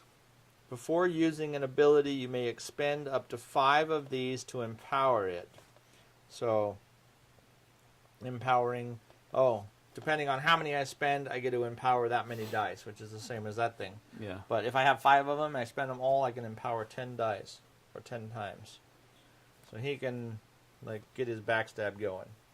And for the Ranger, I do tree running. Oh, look at that. I'm a tree. I get to run in the trees. If you are adjacent to an obstacle, you may spend 3 animus to move up to 7 spaces to another hex that is adjacent to an obstacle. Obstacles and other characters do not block the movement and do not count. So she has the ability to go from one tree to a next. Well, up to 7 spaces away. So that's pretty cool. But other than that, that'll be our refresh phase. We rotate all cards at cooldown position 0. So once they're in 0, at that point you get to pick them back up. And then we would go to the Oathsworn phase. So on the Oathsworn phase, we all get to attack. So it's our turn. Okay. You go first. Me go first? Well, I'd like to shoot that person, but she's so far away. That person, that Thing. Abomination. All right, so I can play this. Let's see. This attacks targets up to 3 enemies in your front arc. I don't want to do that. I need that one. There's a whole bunch of little rats around me. Yep. This attack must target a minion. Just a quick attack on a minion. With no range. My short bow has a range of 4. I guess we're going to have to close the gap, right? We got to move. Mm-hmm. When you attack, spend any amount of animus to add 2 to the range for each spent. So, what's her range right now? So, range is all counted. Hexagonal movement. There's some northwest stuff, and for these guys. But 1, 2, 3, 4, 5, 6, 7 away from me right now. So I can shoot 4. I could spend an animus to shoot 1 more range. Add 1 damage to this attack for... When you attack, spend any amount of animus. So I think my short bow has to go in conjunction with an attack. Plus 2 range. What does Battle Flow do? So Battle Flow moves one of your cards from a 1, 2, or 3 spot 1 space. Okay. So that's a way to get your cards coming back to you. Mm-hmm. Alright, I don't want to attack a minion. I would like to do this long shot, but I don't think... So long shot says I attack at a plus 2 range. Guess I gotta double check. Like, if I use my short bow this round, do I not get to use it anymore? Or is that just the special ability of the short bow? Hallenbeck says +1 range per 1 more animus. Adds, huh? Hallenbeck said +1 range per 1 more animus. Well, the card says plus 2 range for each animus. No. Huh? I'm just telling you what he said. Yeah, no, the card says plus 2 range for each animus. Yep. How do we move? Do we have a basic movement? Movements cost you 1 animus each. Oof. Yeah, so we got a long ways to this person. So I don't know if there's a way to prepare a defense because we're so far away. With her, she can at least shoot. See, the long shot gets me +2. I just don't understand because my short bow doesn't have an actual attack. Like, it's a... I don't know if I get to attack this only when... No, I mean, I would be using it. I don't know what I'm attacking with for this. Am I using this and keeping that in my hand? Like, do I have to spend the weapon to use it? How does your weapons look? Let me see how that works. 'Cause The I don't cudgel, remember my cudgel seeing that. here. It costs 0 to use, and it says when you critical damage during an attack that hits, 1 damage, 1 knockback to the attack. So, but it goes in space 3, so it would come over here. So that's and when then- you use the special ability of it. Right. Okay. So that's when you hit with something else, you can use that. I would assume. Mm-hmm. Well, because see, mine's range 4, Right. but I don't know if that's range 4 for every single attack. I think it would be, because that'd be the weapon I'm using. It's the short bow ability. You can use the add range per spent animus. Mm-hmm. So after that, you put the card into battle flow, meaning you can still shoot, but can't use the card's ability. Can't use the before it's ability. back. Okay, thank you. That's what I was trying to figure out. All right, so I am going to shoot. This one gives me +2 range. I add 1 damage to this attack for each hex of range it takes to reach the target beyond 4. So what I want to be is I want to be 6 spaces away. 1, 2, 3, 4, 5, 6, 7. I'm listening. It says no attack icon is attack unless it will say it is unarmed, but always use your weapon. Also, when they are in battle flow, but always use You always use your weapon. Also, when they are in battle flow. Got it. Thank you. That's what I was trying to figure out. Sorry. All right, so I'm going to move forward 1 and spend 1 animus to do that. That puts me in range 1, 2, 3, 4, 5, 6. So I can now either shoot the flank or the face because they're both exactly 6 spaces away from me. So on here that would be the front or this flank. Mm-hmm. I think I'm just going to shoot him in the face, but I'm going to use the long shot. So that cost me 4 animus. And now I have to decide what I'm rolling. So I get a yellow. What am I rolling? That's crazy. So I only get 1 yellow, and then I have these. I do have a couple of rerolls. And she's going to divide it by 2. I can't load them up, huh? Yeah, and she's going to divide my damage by 2. Now I get a +1 damage. I get a +2 damage to this attack. So I'm not using that up. So I don't know how many of these to use because it's going to be a miss. If you get too many, yeah. I should use a reroll, right? I got 2 rerolls. I'm going to try to attack with 5 dice. Okay. Probably a bad idea. I'm just firing an arrow with a long shot. It's +2 damage. Well, there you go. So there's 2 crits. So for this crit, I get a reroll. I got to roll another white. Okay, so that's nothing. For that and one. for that crit, I get to reroll another white. Jeez. You Now I could suck. re-roll, but I'd rather re-roll a miss. Yep. Okay, so that's 7 damage. Divided by 2, rounded up, which is... rounded down. Oh, rounded down, so that's 3. That's 3 damage to her face. Oh, wait. +2. So that's 2, 4, 6, 7, 8, 9 damage to her face. So it's divided by 4 2, damage. so it's 4 damage, yeah. Okay, so her face is down to 2 health. That's disgusting. I got 2 animus left. I'm going to hold on to that for now and see what everybody else does and try to check my stuff here. So, and then the long shot will go into space number 1.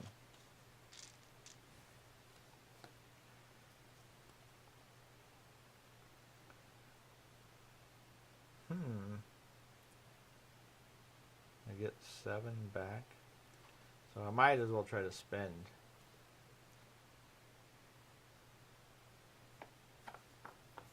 I don't have distance for that. Little tip: underneath the HP dice of the encounter, there are icons that will correspond to certain types of attacks. She Yeah. does bite, tail slash, and so on. Dropping that die will remove her highest damage. Right, it removes one of these dice here. Yeah. So it So in weakens this those case, attacks. it will hit for 1 less red than Yep. with that certain attack if that die is out of play. Agreed. Alright. Target a minion. Oh. 3 minions. To focus on you rather than the current target. The stage card is resolved with you being this target. Oh. Oh yeah. The penitent can taunt people. Sweet. Does the hand symbol here mean that you can do this while you have it in your hand? After a, let's see, interrupt can be used at any time the condition is met. So it's an interrupt Okay, cool. of whatever's coming. So it can come from my hand. It doesn't Yeah. have to be in play or anything like that. Got it. That's really cool, Child of the Forest. I can make it so Um, she doesn't get attacked by anybody around. Are you going next, or It doesn't matter. Go ahead. I'm just reading here. I'm trying to figure out. I think that she is probably just going to stay. How fast are the rats? They're 6? That's what they said. Yeah, they move 6. So they're going to be right up in our faces. All right. So I am going to battle flow 1 card, and that'll be her turn. So she's going to battle flow 1 card. This goes into the 0 spot. Yep. That costs 1 animus. Moves this to the 0 spot, so I can get it right back. And then she's going to step back 1 space because she doesn't want to get attacked by anybody How did she do that? with spending 1 animus. Oh, okay. You can. Okay, got it. Understood. Yep. So her Alright. turn is done. She has nothing left to do. All right. I'll leave this in here. We're going to. All right. So for the cur, what do I got for range? Let me see. Those are cool. Toward Got any like okay. I think fly into battle type of thing? I'm going to. Yeah, the priest is going to fly, you fools. And he's going to play Righteous Advance. Righteous Advance says I can pay any amount of animus. Oops, wrong. 3. This over here. And I can move 2 for each one paid. So we'll just move 2, and we'll move 1, 2, 3. You know what? I think we'll just go 1, 2. He's like, I'm not getting that close to that Nope. big son of I'm not going to go that far.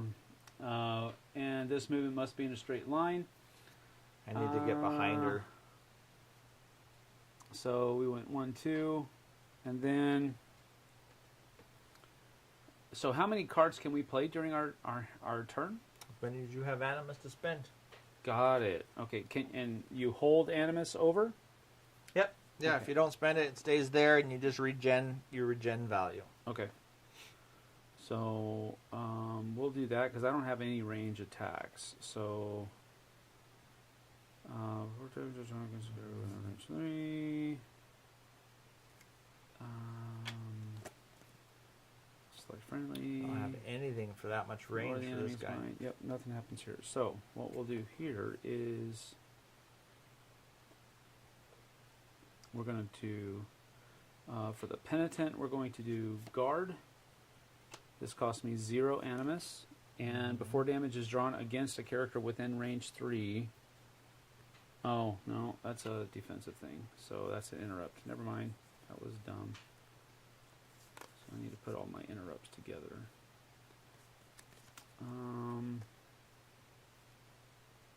So we're just going to 1, 2. Yeah, we're just gonna move 2. Go bink bink like so.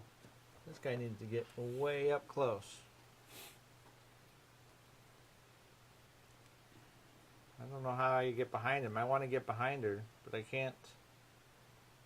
Those friggin' rats are gonna suck. Yeah, they will die. The Hand rats will symbol die? is interrupt. Yep, thank you. At any time when that text matches what's going on before damage, etc. Yeah. Thank you, Helen Beck. I appreciate it.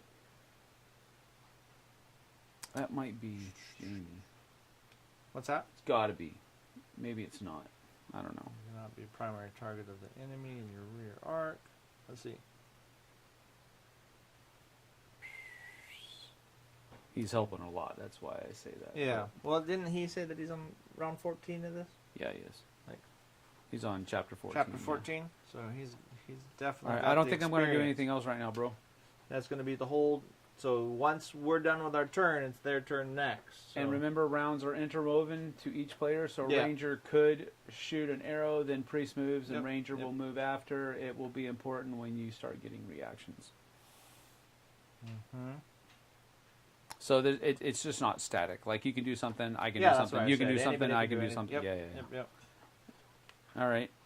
So that's it, though. Once you're done, they're going to go next. So. Well, I ain't gonna run all the way up there, man. All right. I ain't gonna run all the way up there. Mom didn't raise no I need fool. to get adjacent. I need to get behind her, though. Well, I do. She did. It did say that she's going to release the brood, and then it also said something about And she's going to move northwest. that way. She's running So away. She's running away. So yeah, she's not. So what she's going to do? She's going to release the brood. She's going to spend out 4 more rats.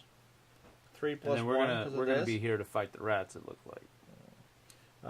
Then she's going to move northwest. And each rat gains 1 extra might card. So each rat is going to gain an extra might card during their attack. The same as its highest. So they're each going to get an extra yellow. Oof. Until the end of the round.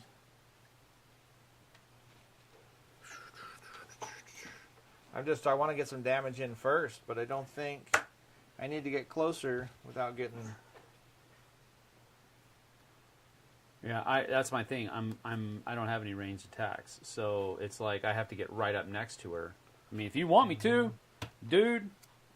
Well, we've got Animus. I don't know. Maybe you guys move Let's that way see. since you know that she's going that way. I don't know. Actually, let's now that I see. know she's. I need to get behind her. Before an enemy is target, you can primary target.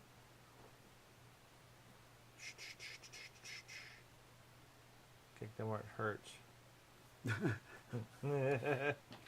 Where does it hurt for a rat? That's what I want. I don't know. Oh, come on now. Rats are anatomically correct, as last I knew. I haven't checked lately, but... This conversation is going in the wrong direction. All right. I'm just saying. Okay, I'm gonna go. I don't want to get in place with that one. I need to get behind her, but I don't want to go behind her just to follow a bunch of rats. So I would have to go 1, 2, 3. I would have to go 1, 2, 3. So I'd have to go 1, 2, 3 more, and then. And then, do I have to play something out of my hand in order to attack, or am I just doing it to get that specific? No, these are your attacks, right? These are your abilities. These are your attacks. Okay. So then I can pay 2. My Kur's not going to do very good right now. If I go here. Well, I'm going to use my Great Maul then. I'm going to use my Great Maul to. Oh wait, I've got wrong person. This person. All right. No, but I want those other 2. Maybe I'm just going to go 3. Maybe I'll take this 1 rat on. Okay. I'm going to run all the way up. I don't know why you talked me into this. I didn't Ooh, we talk got you into chili. anything. Carry on. Thank you. Eat and carry I didn't on. talk you into anything. Oh, You can thanks. carry on. Chili and cornbread. Thank you, ma'am. All right. That way I'll at least get all my Oh. animus up on the next one. I don't know. That's kind of crazy. Alrighty. Let's see. Okay. You don't have to. You talk me Punch into her. this. No. I'm going to do it. I said maybe you should go that way where she's going to run That's to. the way I did. That's where I went. So I have to pay 0 to do this, and I get 1 yellow, and then any number of these. Any number of whites you like. So, and I can hit the front or the flank, right? Nope. No, You're- just the front. Oh, yeah. You're the same distance from that one as you are from that one. So, Okay. All right. So I get 1 yellow and 3 whites, and we'll see what happens. So since we know that her stage doesn't go up till 2 of these are gone, we could take 1 out and weaken her bite. Those other guys are going to be mean as hell. 3, Oh, wow. 4, and I get. Oh. Does this mean I get to roll another one of these? Uh-huh. Yes. In your Oh my goodness. face, chica. Oh. 6. All right, so 7, 6, 8, 9, 10, 10, 11, 12. Divided by 2 is 6 damage. 6 damage. Now, does it splash over into other areas, or does it just go to where it hits? No, if this dice goes away, I'm pretty sure it continues on into her. So Okay, so that's 12 it divided goes by to any adjacent one. 2 is 6 damage. damage. So that means 2 off of the front, and then I guess that's going to be Only this 4 one. off of the 4 flank. more, or Yeah. do you want to do this one? Yep. It'll be off of there. Now, when you do this, You said doo-doo again. yeah, this is going to fire immediately. Okay. So then she'll get another one for the end of the round. So Okay. she'll go twice. All right, so 1, 2 comes off, right? Okay, And yep, then that all fires right. off, or does this come off too as well? No, then you did 4 to that. So, Yeah, yep. 4 to that. All right. So now her bite is weaker. She's automatically going to do this encounter card as a reaction. Yep. So she is going to encourage. So she's going to release the brood with 1 extra rat. So she's going to release 4 rats. Right? That's what release the brood says. Game place 3 giant rats adjacent to the the brood mother in hexes closest to her. The closest to her rear that have no characters in them. I would imagine the rats don't count as characters, or they do. They do count as characters. Yes. Okay. If there are no empty adjacent hexes, which there aren't, they have to place them 2 hexes away instead. Which there are. She's got hexes all the way around her. But it says It's just closest to Oh, her closest rear, so to it's her going to rear. work her way I out. got you, So got we you. get 4 rats. Hey, Bob. Oh, this is going to be bad. 1, 2, 3, 4. It feels horrible. Oh, And we're then fine. she's going to move 3 northwest. So we're going to take her spot, this one, and she's Yep. going to go 1, 2, 3. So she's going to land right here, which pushes this guy out of the way. Yep.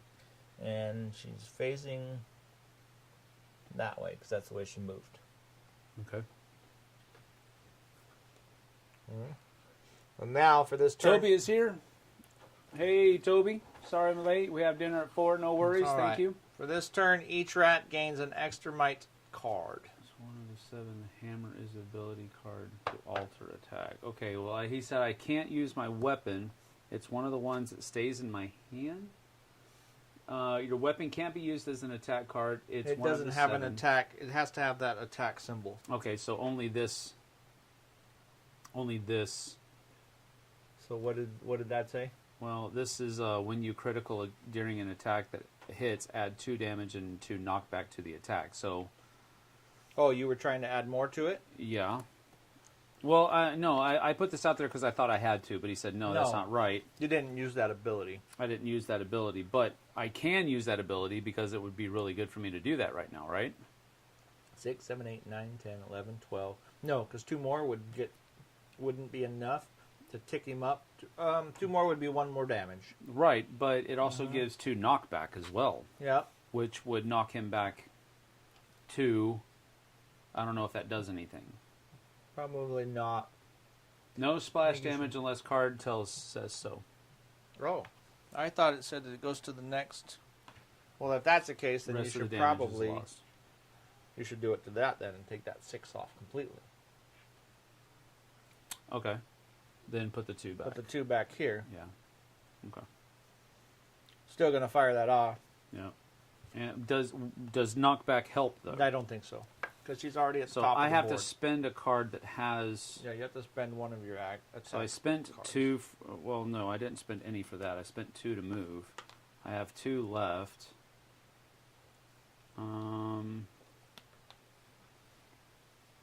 So I guess I'll do. Man, this is 3. What's though. that card over there?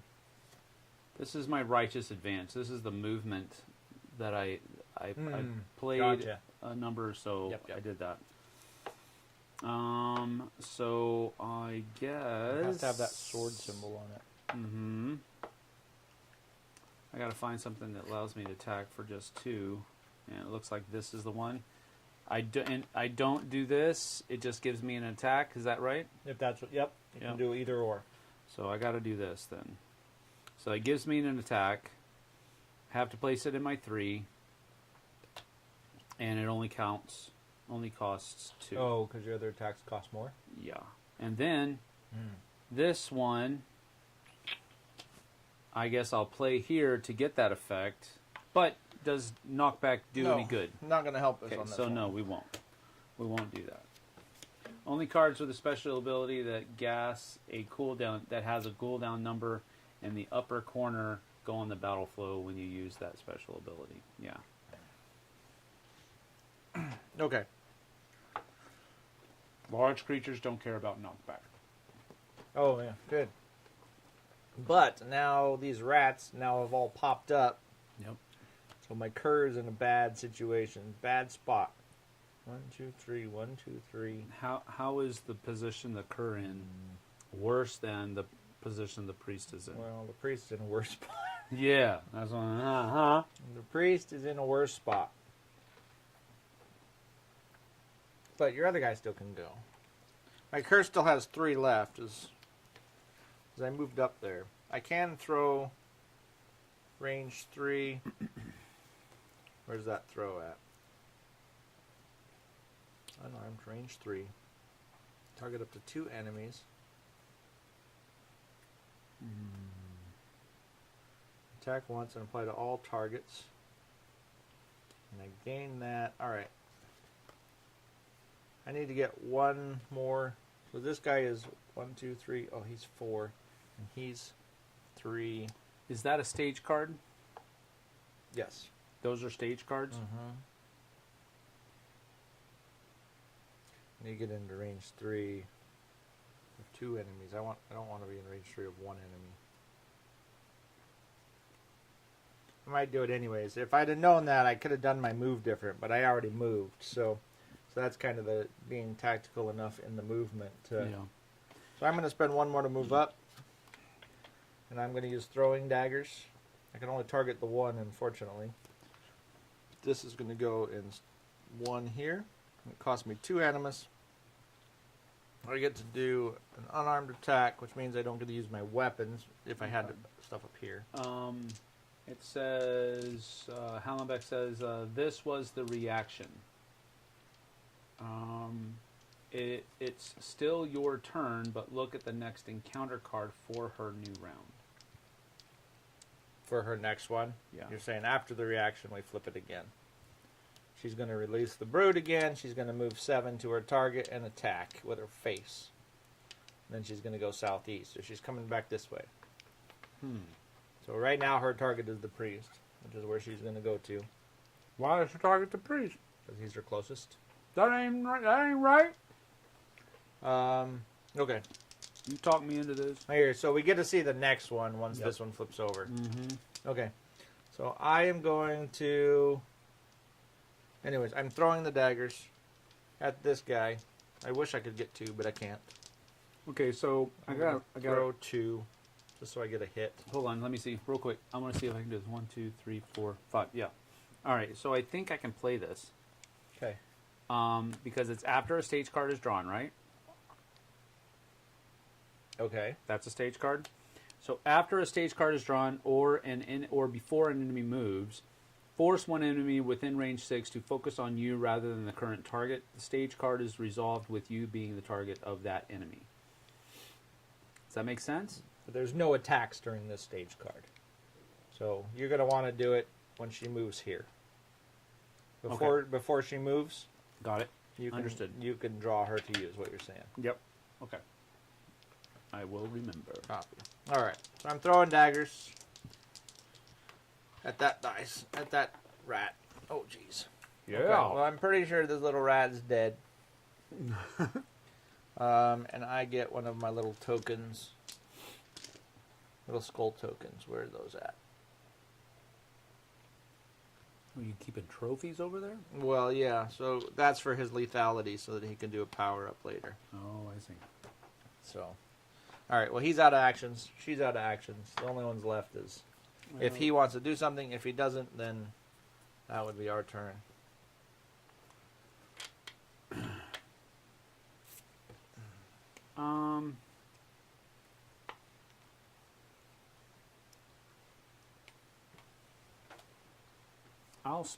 I'll spend 1 just to move up a little bit. Okay. Because I do have some cards that are going to let me, you know. We're gonna have to see where that pushes your priest to, but okay. Yep. That's it. Uh huh. All right. So then we would go to The encounter phase, we just draw and resolve the stage card, which is the one on top. Yep. So we release the brood. So she's going to drop 3 more towards her back. So it would be those 3 there. I don't know how this is going to... 1, 2... actually, it'll be this one for the third one. I got the third one here, I guess. This is ridiculous. Okay. Then she's going to move 7 to her target. So if you wanted to taunt her now or whatever that was... I'm taunting. I don't know how that's going to work. No, not that, but this is interesting. Number 2, it goes here. So, force one enemy within range to focus on you rather than a current target. The stage is resolved with you being the target of that enemy. So, he's not going to go after the priest. He's going to come after me. Okay, So, but he's going to go... So they have this whole north... He's going to go shortest distance, which I think is 1, 2, 3, 4. And he always wants to do north first. So he's going to... As far as my understanding goes, he's going to land right here. okay. So that means this guy has to move out of the way. Yep. But I don't know which way he moves when he's dead center. So I'll have to look that up. Let's just say he goes back.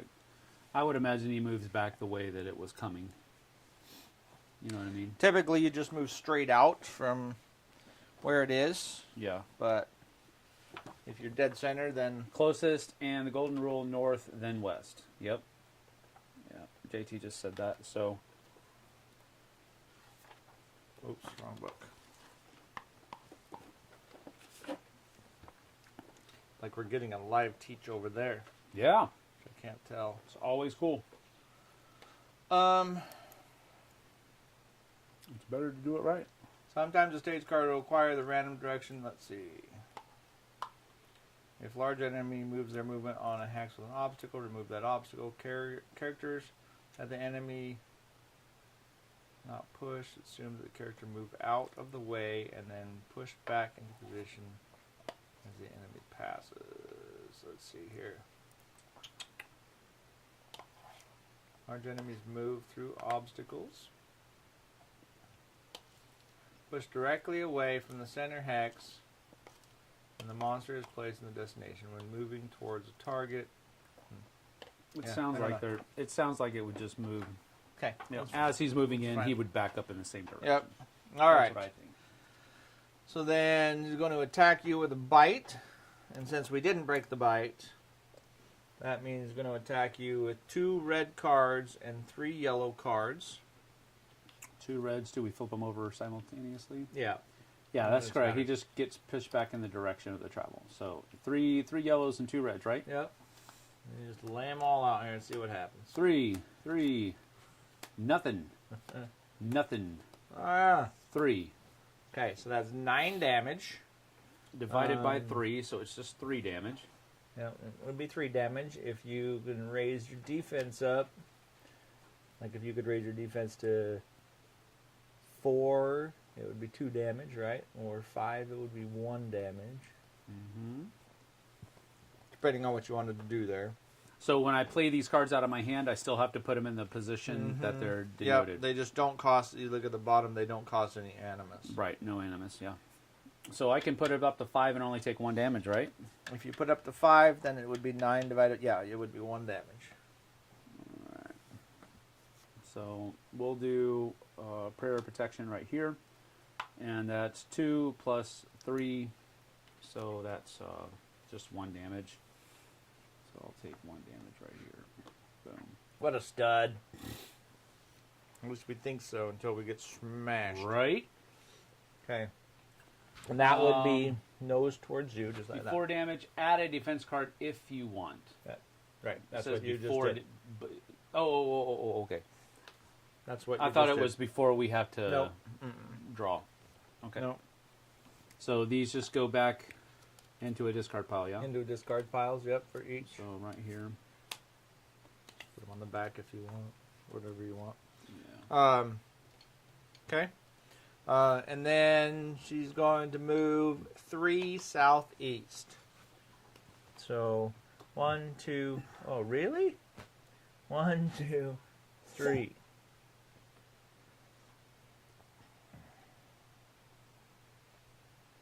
I guess, do I have to... Can I push either direction? I would imagine. If I'm going to push either direction, I'm pushing over here. Stop those little guys from eating me. Wasn't it the penitent that got attacked? Oh, yeah, it was. You're correct. Oh, snap. You're correct. So that's got to come back in here. So it's already 4. I just need 1. Oh, nice. So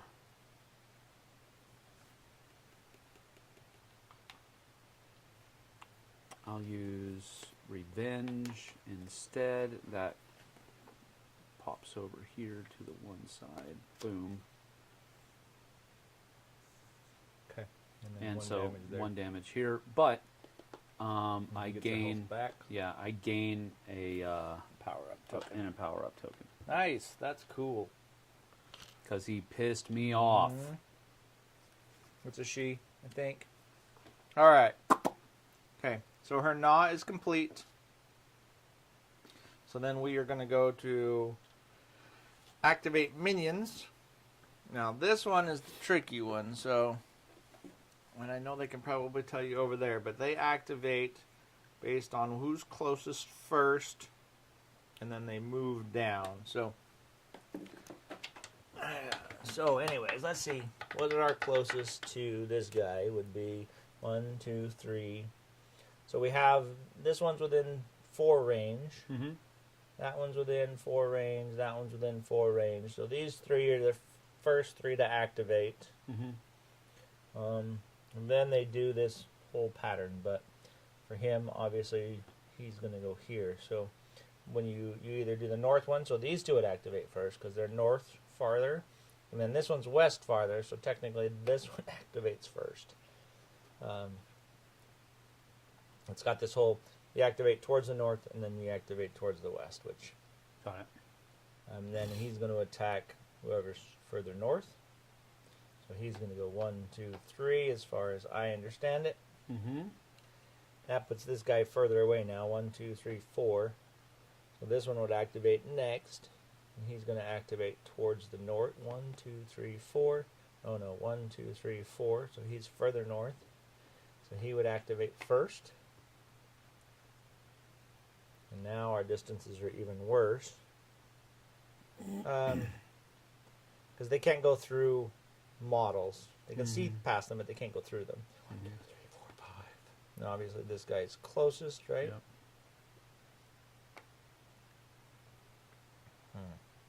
1, 2, 3, 4, 5, 6, 7, 8. I just gotta know what that is because 1, 2, 3, 4, 5, 6, 7.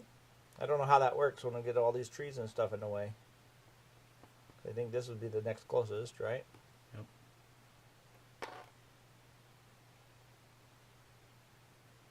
I don't know how these ones are going to activate when they can't get...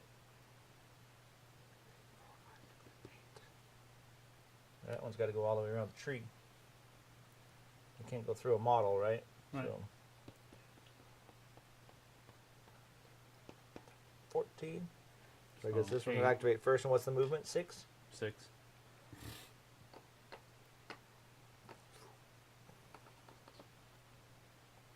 Okay. Yep. And what about those back there? I don't know. 1, 2, That's 3, gonna- 4, yeah, 5, it's gonna 6, come around 7, that 8, side. 9, 10. 6. I'm assuming 1, 2, 3, 4, 5, 6, 7, 8, 9, 10, 11, 12. Jeez. I'm assuming this would be the same then, right? 'Cause it's, Do they not just move towards the closest target? Seems like they would move towards the closest target. They wouldn't like come all the way around. That just but they don't move. They have to move towards. I hear what you're saying. why would they move some? Choosing a target. If the stage card is drawn, Why would they move towards somebody they can't see? Kind of. oh, that's right. They have to have visual range. Absolutely. You're absolutely right. They have to have line of sight to see them. So I think they would just be stacking up back here. I don't think that's the way it says how to do it, but Okay. I could be wrong. I don't know. No, I've not. You've read the rule book. I haven't. When moving a normal-sized character, but let's see. The character will move around obstacles to head in the direction as though they had infinite movement. Yeah, but stopping once they have no more movement. So they're going to head towards you in the cleanest open path they can get. So they're not stacking. When moving a normal-sized character, the character will move around obstacles to head in the direction as though they had infinite movement, but stop once they have moved. Reach their movement Yeah. speed. So I guess we're doing it right then? No, because they can't see her. Okay. So she's an invalid target. Because none of them can see her. I don't know where this guy came from. She's an invalid target because they have to So have they're going to line move of around sight. this way. So they're all going to go that way. But they're going to stop at 6. Yep. 1, 2, 3, 4, 5, 6. Or Yep, 6. because they're going to go west and north first. So 6 would be that one. Okay. 1, 2, 3, 4, 5, 6. Okay. 1, 2, 3, 4, 5, 6.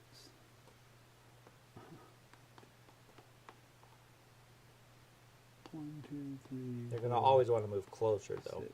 That's moving farther away, technically. Okay. So All right. Whatever. 5, 6 then. Yeah. And this one probably would be up here like this, Something like that. I don't know.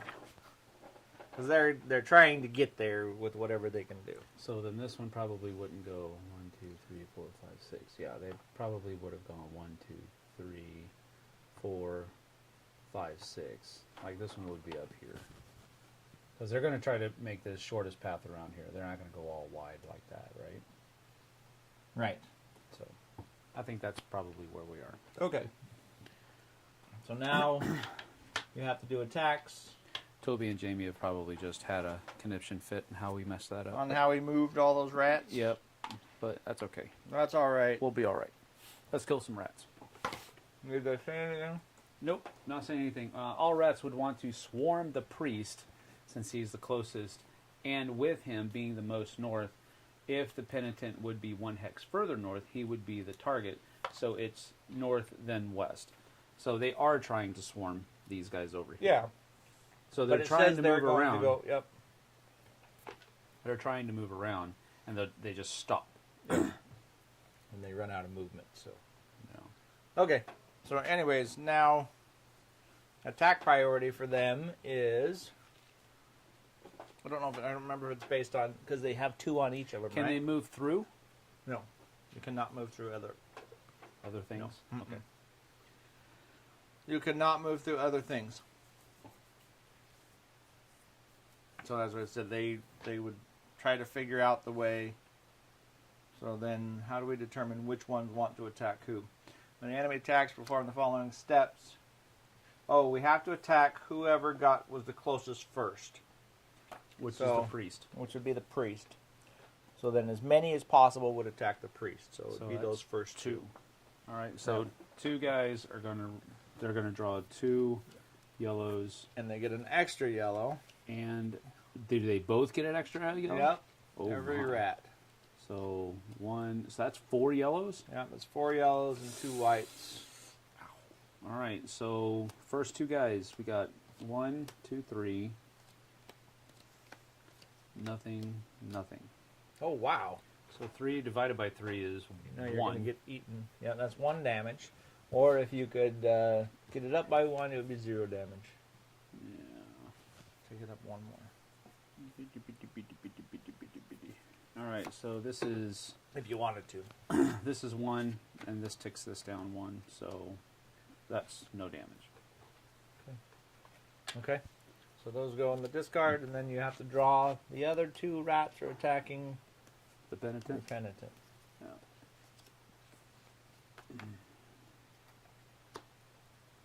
I forgot. You have to start that thought process on range or on line of sight first. So Yeah. Okay. So let's see here. but I thought Yeah. it was distance. 1, 2, 1, 2. I thought it was distance before and north. 1, 2. So again, we got 4 yellows and Yeah, shortest distance first. 4 yellows and 2 whites, right? Yep. All right, so the penitent is taking. Woo. Ouchie. 6, 9. 8, 9. That's it. So 9 divided by 4. So 2 damage right 2 now. 2 damage. 2 damage. So if you get it by 5, you could also spend a reroll to make them pull a different card. Nope, not going to do that. Alright, so this is, let's see, 5 would take it down to 1, right? Mm-hmm. This would cycle down. And so I take 1 damage, and that gives me an empower. Nice. There we go. So what I did read, so instead of, like you said, instead of that thing moving the damage over, if you attack the flank, Yeah. then you can do damage to any of the adjacent dice that you want. You can hit one of them instead. Add the defense of your value for your armor to the defense value of your shield to get the total defense of the character. Yeah, that's what I've done. That's what he did. So I've got 3 and 1, so that's 4. So I've got my shield and I've got my armor. And so 3 and 1 is 4, and I've got this set at 4. Yep. And then I'm adding that 1 to the 4, which makes it 5.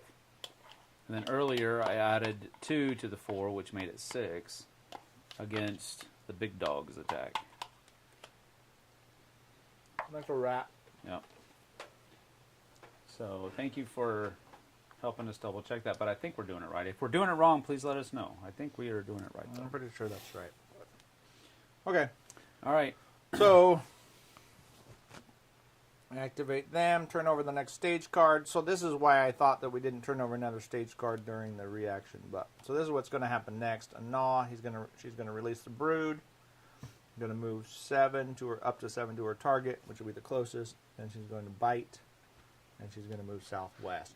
So we're going that way next. Mm-hmm. Just moving around the board. This sucks.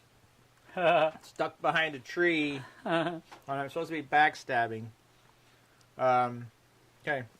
And that puts us up to end of round phase. Occasionally where certain effects will trigger end of round. We don't have any end of round effects that I know of. Nope. So we're going to go back up to refresh. Each character gains the amount of animus. Do we cycle? Nope, they never cycle. The only way to cycle is by playing cards on Playing them. cards on them. Okay. Or by doing that one action. Got it. The battle flow. Battle flow, yep. I must have misunderstood last attack. I thought you had divided by 3 instead. Nope. Nope. Nope. Nope. We should. I don't. Nope. Nope. Nope. Okay. I don't think so. Okay. So we get our animus back. Then each character rotates all cards that are in their zeros back into their hand. Oh, okay. So You do get your zeros back. back here and back here. Boing, boing. And then it's our turn. We can do it in any order, just as we go. Just when you're ready to take your shot or your turn. What do you want me to attack? You want me to attack the big nasty? Yeah, I mean, I think once the big nasty's dead, we win. Mm-hmm. So, but you have, unless you have something that like wipes out, like if you have like a big arc thing that takes out like 5 of those. I got something for that. rats. I got something. That would Penitent's be got something for that, awesome. yo. So, Okay, so sweep. Area effect. okay, we'll wait for you. This attack gains targets up to 3 adjacent hexes in your front arc. Okay. So I can be these 3 right here. Yep. Okay. So I'm going to go ahead and play that. Oh, crapola. Stay away from Throw the some maxing. cards, Max. Let's see. All right. So this goes into my 2, and it does cycle. So this goes down here, but it doesn't cycle these, right? This one coming in doesn't cycle that one, right? Huh? This one just got cycled down. Yeah, then that just stays there. And that just stays there with Yep. the other one. Okay, so playing this for 4 animus. 1, 2, 3, 4. And area effect, this attack targets up to 3 adjacent hexes in your front arc. If you kill any of the enemies, then move 2. Attack once and apply to all targets. So, We only have 1 health each, yep. So what do you think? I should just do, and that's the penitent, right? yeah, it's the penitent. Maybe just 4 dice? I would just do 2. What? Oh, because You only need one hit, one hit. Yeah, that's true. and You're it, right. it applies to all of them. Should I power them up? You only need one hit, so. Nah. I think all of them have 2 fails, regardless. Okay. Yeah, they all have 2 fails. So unless you roll both fails. I did not. I rolled 3 Okay. altogether, so All that's 3 of 3, them 3, would and die. 3. So squishy, squishy. Yeah, Squishy. baby. Smashing some rats. Um, That'll teach you to come bite. that's right. And if I kill any enemies, I can move 2.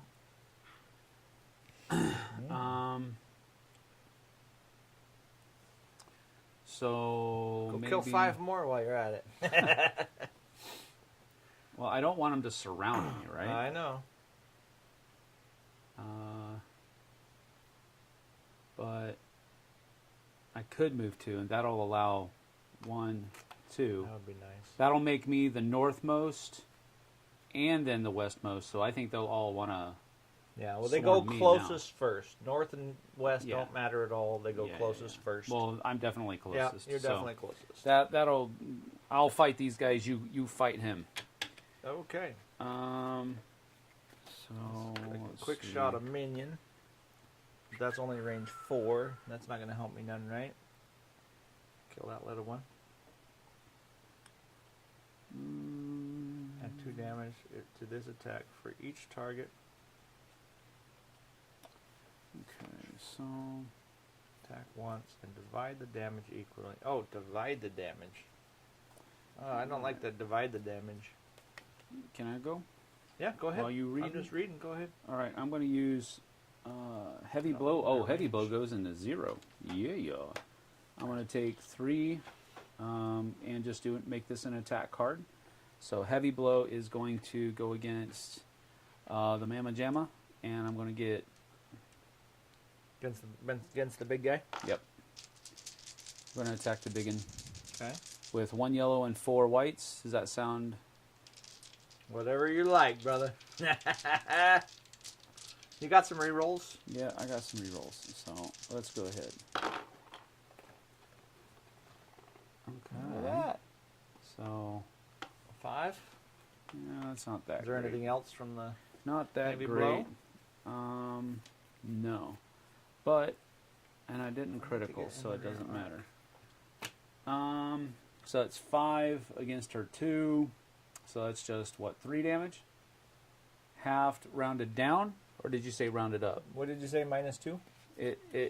It's 5 Yep. divided by 2. Divided by 2 is 2. And then okay, it's rounded down. It's rounded Okay. down, All so right, that's so 2 it's just 2 damage. And I can only do it on her flank, but I think can go here or technically- here. Yeah. Based on this, I think any adjacent one you can go to. So you go there or there. I wonder if she has a tail. She does have a tail attack. She has a body thing too. So, all right, we'll just go 2 here. So we'll go down to 4 right there Okay. in the center. And that costs you some animus. That cost me 3 animus, and I've already paid it. I think I'm just gonna have to shank. I need to figure out how to get behind this guy. I believe movement I don't know. is in that field of If choice. an adjacent target flank. Where is the flank arc? The flank would be over here. Yeah. If I could get there, I could empower 3. Remember your might from your weapon. Yeah, we're using the yellow. Yeah. Nice. You're All right. right. Just make sure that you have the option to add a defense card before damage is shown. Yeah, see, that's the thing. He said It that doesn't. earlier. You. Did you say, what's he saying? Before damage is shown? Yeah, it says just make sure, Hallenbeck is saying just make sure that you have the option to add a defense card before damage is shown. It's more of a you do not know how much you are hit with, so adding after damage is a little cheat. Nice. Okay. I could have swore that you could add that after. I watched the Paul Grogan thing on that. I think it was the Paul Grogan one. Yeah, let's Well, blame Paul. No, I'm not trying to blame Paul. Just kidding. Paul's a Without good guy. I've met him player before. choosers. He's fun to play games with and be around. Remember So. to draw one less. Let's see. Playing defensive ability cards. Once per attack before the might cards are revealed. There you go. Okay. Well, whatever I. Okay. All right. So it has to go before. That makes kind of sense. That makes a little sense. You're trying to protect yourself. You don't know exactly what they're going to do. That makes a little sense. I don't know. All right. So I'm going to go to a flank location You gonna so come that over I here? can do this. Are you so I doing, need to the move. cur? Yeah, the cur's going to have to move. You need to move one, two, I think. Yeah. Well, I mean, technically the. Oh crap, dude! I'll fix it. What happened? It just popped out. They don't know how to pop out. These aren't pop outs.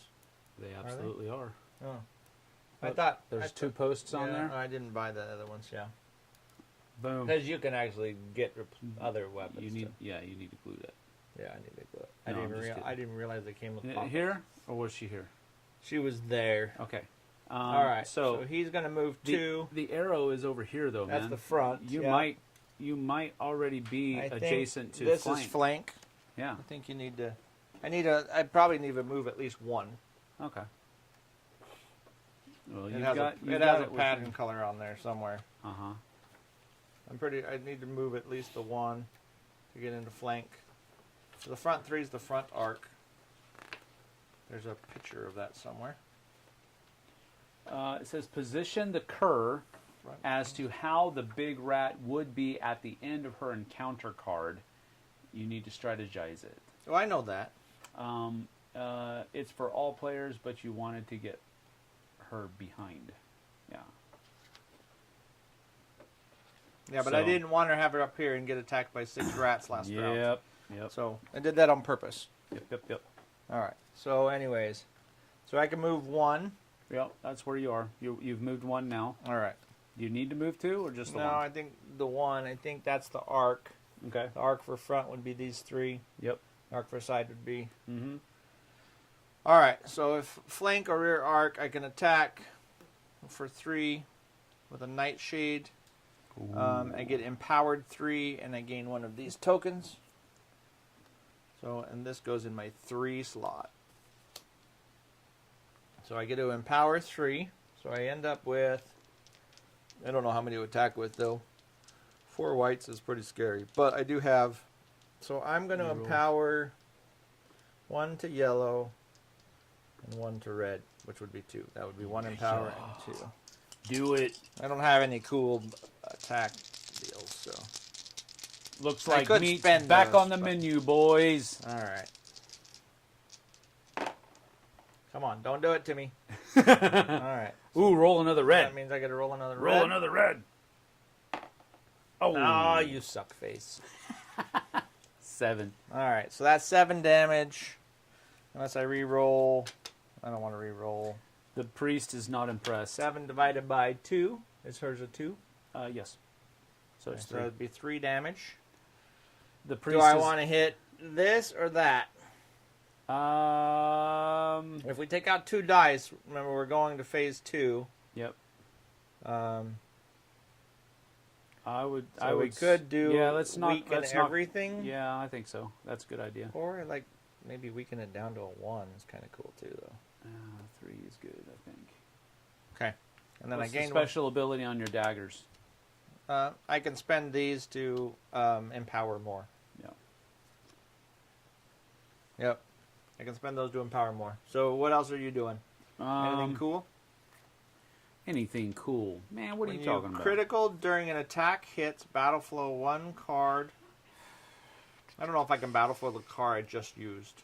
So I only get 6 of those back. I need to stop spending them all. I think the penitent is going to do a penitent strike. That'll be I 3, only have 2 left. and those. I'm going to roll 2 dice, and we're going to target one of those rats again. And I got 2, So 2 divided by 1. Could No, attack 2 again. divided by 2 is 1, right? So Yep. Who did that? You just smashed yourself. no, I didn't smash myself. All right, so that's another D rot, All right. and then I'm gonna spend this one and 1 to battle flow, just to push this one around. That's all the Kerr's going to do. He's done for the round. I think we're going to do. Because she's going to move. How many? She's going to move 3 that way. We're going to do righteous. You're going to do righteous advance. Yeah, that's going to put me in the right spot. Which costs me 3, but we're doing the attack, and the attack costs 3. What is that stuff called again? Animus. Yeah. So we get 1 yellow, and I think I'll do behind as well. I think I'll do 4 whites again. Here we go. On her flank. Oh, we got to do some rerolls. We got to do some heavy rerolls. Nice. Do you use 1 for each die? Yeah, whatever you're going to reroll. Can you use more than 1 at a time? Yeah, I would just, Okay. I think you can even just stack them. Like you can reroll the same one multiple times. I'd have to go back and check. Oh, still got 2. So nothing I can do about it. I missed. Okay. Her things are expensive. Her attacks. There's That one one costs more thing 4. over here. You can I choose. can't to really do target anything any else. hit point die. I'm out. I'm out of I stuff want to that do. one, but I want to be behind her first. I'm out of stuff to do. That's a quick shot. Yeah, I don't like any of these. No, your weapon cards, not your special cur ability. What? Your daggers. Yeah, my daggers let me battle flow a card if I get a critical hit. Oh, that's cool. But I assumed they didn't let me battle flow the same card I was using. to get the Determination critical roll for failed rolls. What does that mean? hit. What? Determination rule. If you fail, you get one of these tokens. Okay. And you don't lose any tokens you spent. I don't understand. Correct. So you use those to try to unfail, Yes. but since you failed, Yes. you get to keep them, Oh. and you get 1 more. Oh. So if it doesn't work, you don't have to spend them. Yes, correct. Oh. And you get another one? Mm-hmm. Dang. I think it's is it a reroll one? You're right. Toby says that you can use as many combat tokens as you wish in an attack, and if you still miss, you get all those tokens back. Yeah. Yes. Yes, sir. if you And diddly miss- doodly. Where is that at? The where's the miss at? I think you get. Doesn't say on here, right? Play an injury. Play as many cards. No, it doesn't.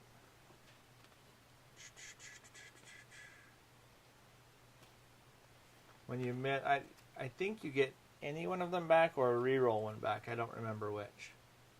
Now. No, he said any combat tokens. Okay. Free So choice. Is there one you would want? Free choice. Oh, no. If you use any combat tokens. No, you also get one. Oh. You get an extra one. Well, then, yeah, I'll just take another reroll. I think rerolls are pretty good. Unless you think an Empower would be better. Here. I'll look. I have to find that, but Yeah, no worries. We're good. Okay. You doing anything else? yeah, she hasn't even gone yet. Oh, okay. Bro, I was waiting. Bro. Stuff was happening. Sucks though, because that's a 4. I guess I'm just gonna do a normal attack. I don't really like. I'm just gonna do a loose arrow. That cost me 4. Oh, but first I gotta move. I'm gonna move 1 this way. I guess I can just move 1 that way. So that cost me 1, and I'm gonna spend 4 just to do an attack. So how many am I attacking with? I don't have any Empower, so I'll just attack with 4. Okay. I like the luck chance of the luck portion of it. So I can reroll. Yep. The yellow. Pretty please. Got it. There you go. So that's 6 damage. Divided by 2. Huh? It's 3 damage. Yep, so 3 damage. And I can either hit face or flank. 1, 2, 1, 2. If I hit flank, I would knock that center down to 1. knock this one to 1. Yeah. Because we want her as weak as possible when she goes to stage 2, Forward yeah? Smash, yep. I agree. I think so, anyways. Yeah, we'll see. Okay. All right. Well, that was her turn. I don't think I'm going to move anymore. I'm not either. I'm done. I don't have a spend the card thing, so that's it. Okay. So then we move on to the encounter draw. And that says we release the brood. Release the brood. Will you give me 3 rats? Oh. Looks like they're all going to land here. Okay. Mm-hmm. Then she's going to move up to 7 to her target. She's going to attack the closest. And since there's 2 of us closer, you're north, right? And she's going to attack I'm you. further north, yep. I don't know if that's aiming at the point. Yeah, it is. So then she's attacking with her face, which her face is still good. So 2 reds and 3 yellows. 2 reds, 1, 2, 3 yellows, and if And then if you want to defend, that makes sense. Yeah. I think we'll use...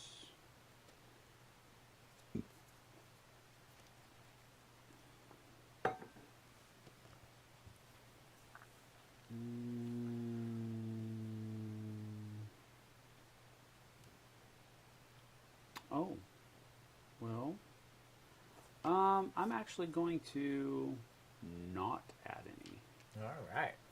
because I got something up my sleeve. All right. So here we go. All right, so we've got 2, 5, 7, 11. Woohoo! Jeez And Louise. we will do Fend. Are you on the Fend. right character? Yeah. Yeah, the priest. Yeah. Fend is going to make this one flow. Nice. This one says after you or an adjacent friendly character has damage drawn against them, which is now, yeah. Ignore one of the enemy's might cards against you or that character, your choice. So we'll ignore one of the reds. Nice. So now it's down to 3, 4, 5, 7. 7 divided by 3 is 2. 2? Yep. Yeah. That's 2 damage. So we're down to 3. And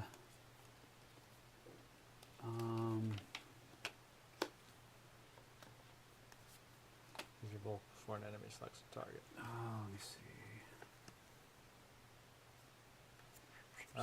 After an adjacent enemy draws damage, I get to kick them where it hurts, forcing them to redraw any 2 cards. I don't think Would you you're like adjacent. me to redraw? I don't think you're yeah? adjacent. I Well, am absolutely adjacent to the enemy. after an adjacent enemy Enemy draws draws- against... Yep. Oh, I see what you're saying. I could force them to draw 2 new cards. Compared to the... What did you have there? You had 2, I had these 3. I had those 3 left. these 3. So we could make them redraw a 3 and a 2.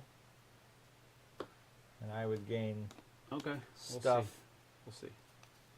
So And I we'll would- redraw those. Yeah. And so that and that. So it's 1 less. So now So it'd it's still be 6. It'd still be 2 damage. Still be 2 damage. And yeah. no zeros were drawn, so that didn't help me much. But Yeah. Oh well. I would have got to draw more lethality tokens if he'd have drawn blinks. I know you were after it for selfish reasons. I know you were trying to I help was the lowering your damage, hopefully.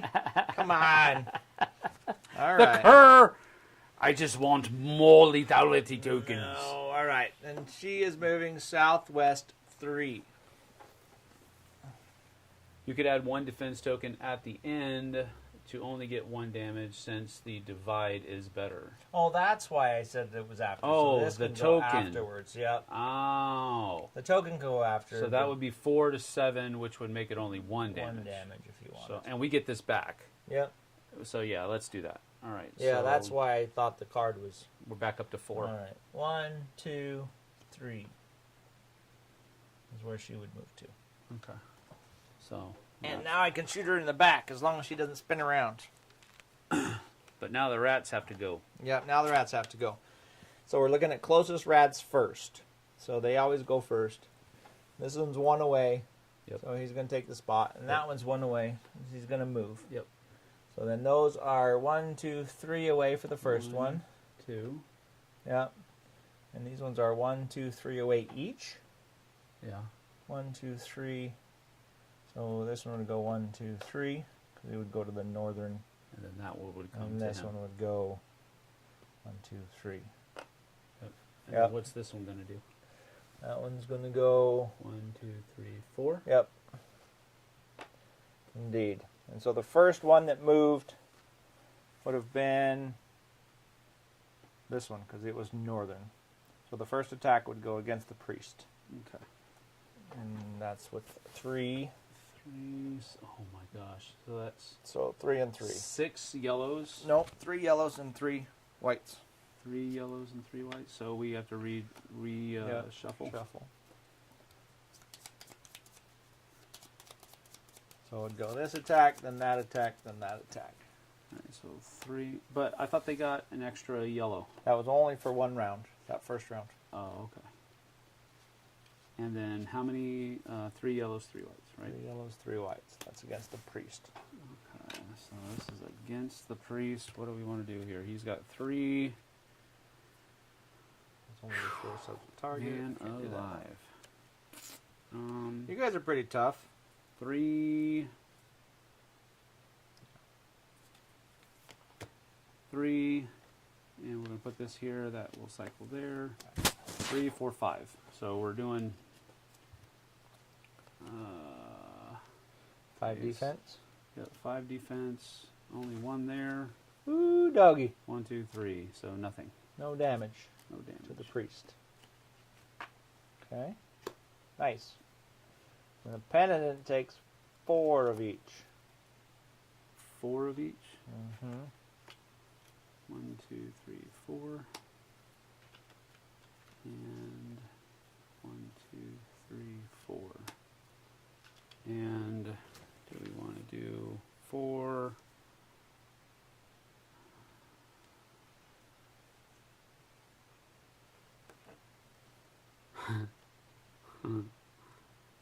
Four.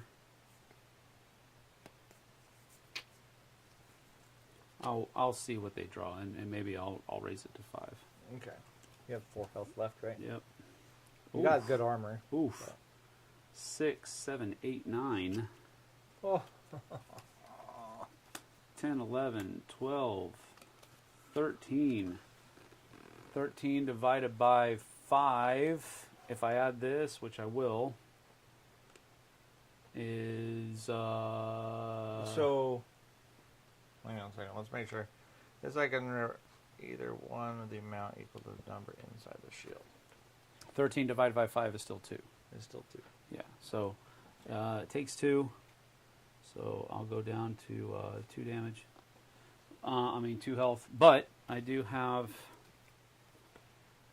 Revenge, which goes into the 1 slot. But if I go into the 1 slot, does it push both of these cards into the 0? All right.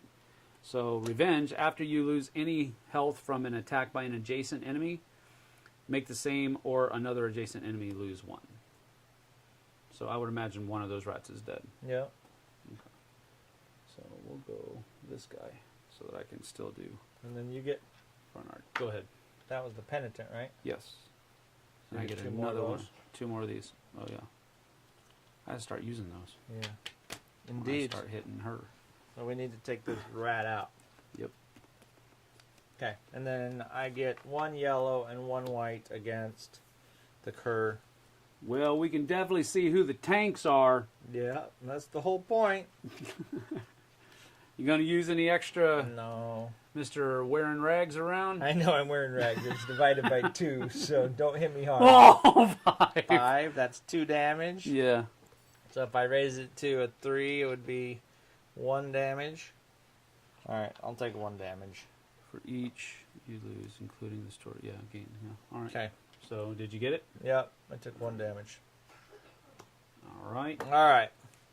So that gets us through the minions. Turn the next stage card face up. So next he's going to do a tail whip. Oof. Release the brood, move forward to her target, turn and face directly away from her target, do a cone attack, range 3, that's a big attack. Yeah. It's that whole cone, Dang. and it does 2 knockback. Yeah, that's a bad time to be a cur stuck behind her. Oh, especially if I fire off that tail right now. Yeah. Well, that sucks. Okay. So now we go to refresh. Yep. We're going to get back however much we're getting back. Regen. 1, 2, 3, 4, 5, 6. 6. So that's going to leave me with 1 out. It's been 6 back. You're going to pick up your zeros. Zeros. And we are ready to go. We're going to kill this chick right now. I'm about to kill some stuff. So I can do plus 3 damage from behind. This is this attack may target an additional enemy. Oh, that's the ricochet. I don't like that one. The problem is we're going to set off a whole bunch of effects, and this one attack. I need to get somebody out of that arc first, Okay. and then I'm going to try to break that tail. Okay. I'm just gonna attack it. Just don't set this off until. Oh, I guess it would Well, spin her around. I would be attacking. I think. Oh wait, is that? That's over here, isn't it? Yep. Oh dear. Your archer needs to stop taking a nap. Mm-hmm. I get a plus 5 attack from the rear arc, but it doesn't. Okay. So I want to attack with the curve first. I am going to take the tail out, but first I've got to get the archer out of this cone. Okay. So she would be yellow, so it would be 1. That would be 1, 2, 3. It's kind of a weird cone because from her center point. That would be from her center point, right? So that would actually be 1, 2, 3. I'm gonna move 1. 1, 2, 3. I need to move my archer over here too. Okay, so I'm gonna do that, and then I'm gonna go with. You let me backstab her first Sure. because it's gonna hurt. You don't want to be in the arc either. Oh, you're not in the arc I'm there. not. Okay. All right. So if I do a backstab, that costs me 4. This goes in the 1. I have a question. If a card allows you to move 2 as an interrupt, if an interrupt card allows you to move 2, you can't move through other dudes, though, No. right? Okay. You can never move through unless it specifically says ignore other Yeah. characters. All right. So this attack does a plus 5 damage, and I gain one of these. But first, I have to do it. So I am going to. It's a plus 5. Really, all I need to do is hit 6. She has 3 health back there, so I need to do 1 damage to take the tail off. So this is what I'm going to do. Okay? It doesn't matter because if it doesn't go further out, right? I don't have to continue to roll that. Yeah. So I did 7 damage to the tail, divided by 2. How'd you do 7? Because I'm Oh, backstabbing. it's plus 5. Wow. Okay. Because I'm backstabbing. So 7 divided by 2 is 3, yeah. Yeah. So I do 3 damage to the tail. Take that out. Tail comes off. That means she immediately does this. It also means we're going to go into second phase. Yep. But first, we're going to release the brood. So 3 more rats. Here, here, and there. Yep. Jeez Louise. 2. Screw these rats. Move her to her target 4. I am her target. Turn to face directly away from her target, which she's already doing. Yep. And then cone swipe. Right here. Oh, did you move her? Well, Because it's we were checking facing before. Here, look. This is directly away. And so I put the arrow on that line. So now this is your starting point right here of that cone. Right? Directly away. Because the arrow is here. Oh, because we're not. Yeah, okay. Because she's off center. That's fine. Well, the model is off center, Yeah. but the base is the way it's supposed to be, I think. All right. So, anyways, she gets to attack me. So Mhm. 2 reds and 1 red and 3 yellows because she Okay. loses a red. 1 red. And then I get a 3 knockback yellows. 2. You're gonna do any? Yeah, I better. I'm pretty weak over here.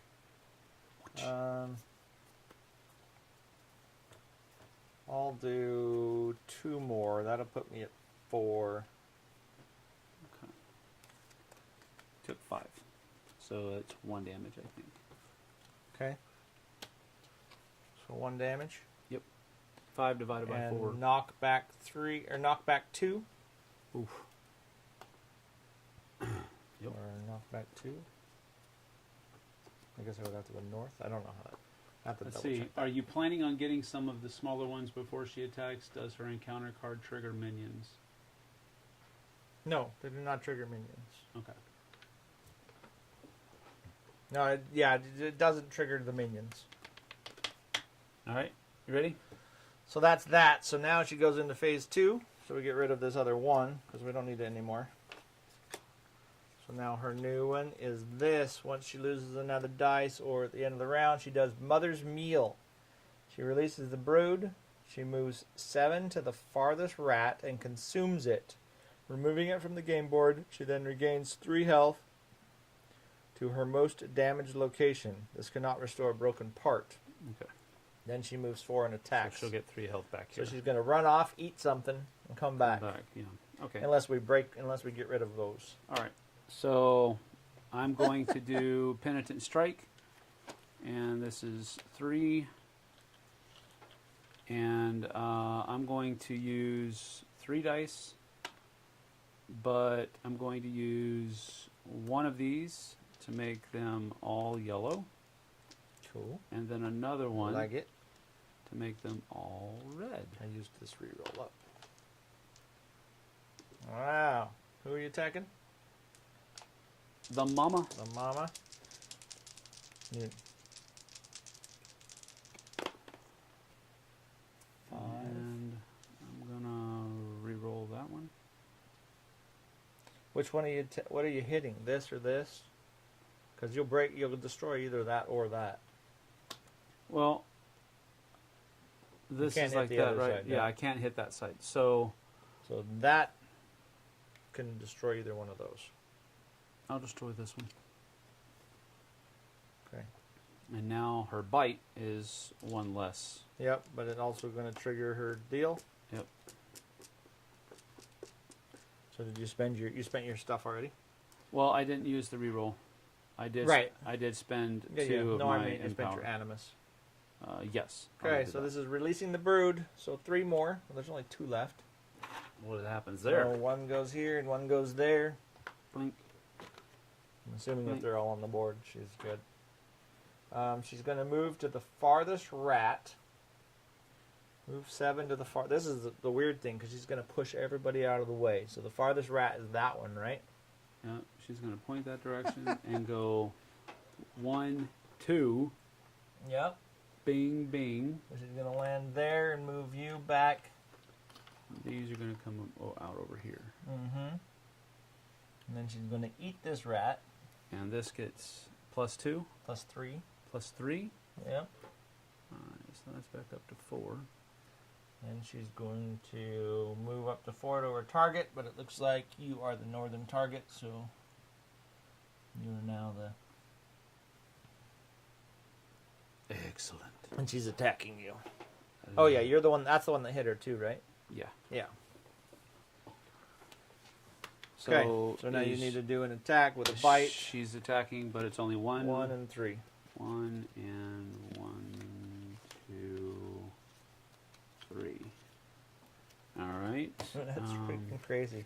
It's pretty good programming. 4. for sure. Yeah, it is. Super good program. Really cool program. So 4.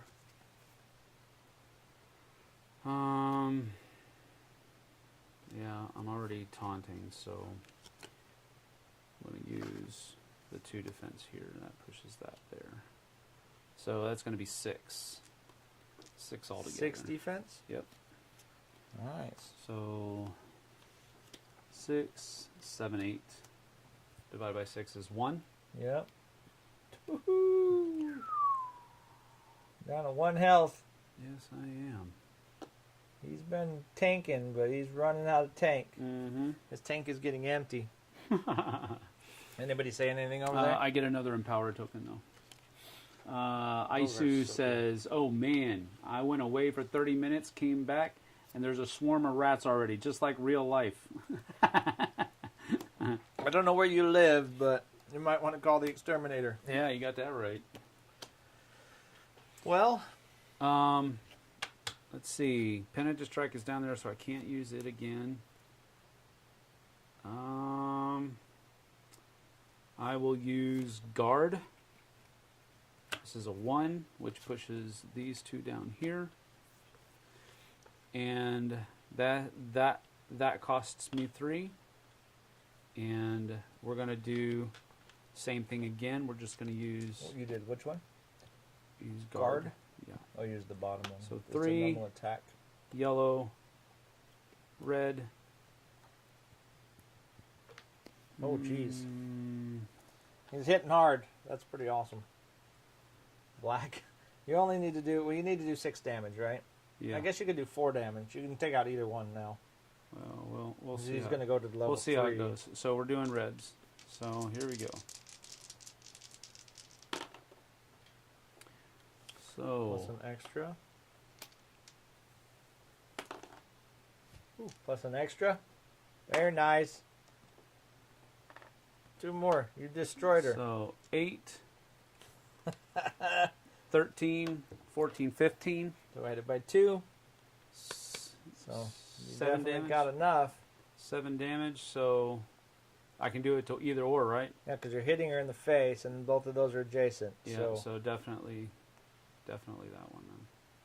Okay, The bigger one. that means that She goes to stage 3. well, she's going to fire this off. Then she's going to stage 3.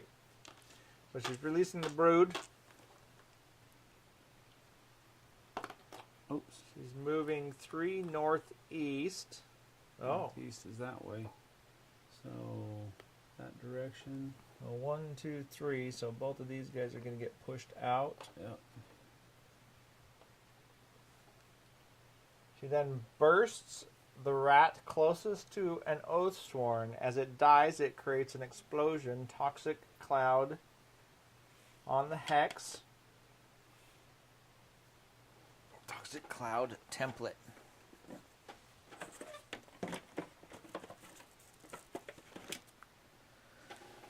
I'm assuming this is the toxic cloud. Oh crap! It's right there, I guess. Yeah. Yep. You're going to be there. Yep, and he's there. Okay. We're going to have to look up that toxic cloud. I don't remember what happens there. Who's we, white man? You're gonna have to do all and that. then attack, target all enemies in the template. The toxic cloud remains in play at the start of every encounter phase. Time out. What? I would have had to hit here, I think. Why? Because I was looking at the priest, and that was the penitent attacking. So I think I would have had to have hit here. I think No, all because this... you were hitting the front. And the front can hit anything adjacent. Okay. All right, cool. I just want to make sure we're Yep. doing it right, that's all. Okay, cool. At the start of every encounter phase, any enemy in the template also suffers this attack. Max 1 attack per round. What? So she's doing a bite attack. How does that work? Suffers this attack. Anyways, so she's biting, attacking both of them. Me, the penitent and the. Uh-huh. Yep. Well. And that's a bite attack, so it'll be 1 red and 3. Targeting all enemies in the template. At the start of every encounter phase. Okay, we're going to play. Any enemy in the template also suffers The this priest attack. is going to play Prayer of Protection. This goes here, which makes this go here. So, before damage is drawn against a character within range 3, so the penitent is within range 2, the character gains 3 shields against the damage. If the increase in defense causes a reduction in health loss, you lose 1. So, it's possible that he will lose 1. Gotcha. And I don't think that there's anything.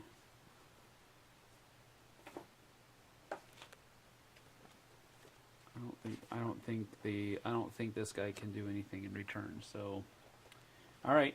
So, what is it? 1 red and 3 yellows. Is that what 1 we're red doing? and 3 yellows. 1 yes. red, 3 yellows. Okay. The priest here is going to do. It's going to do 1 extra, so that's 4. And he has 4, 5, 6, 7 against this. So 6, he doesn't take any damage. 3, 4, he takes 1 damage, I think. So then he takes an extra And then damage. he takes another one, so it's down to 2. Yep. Ooh, doggy.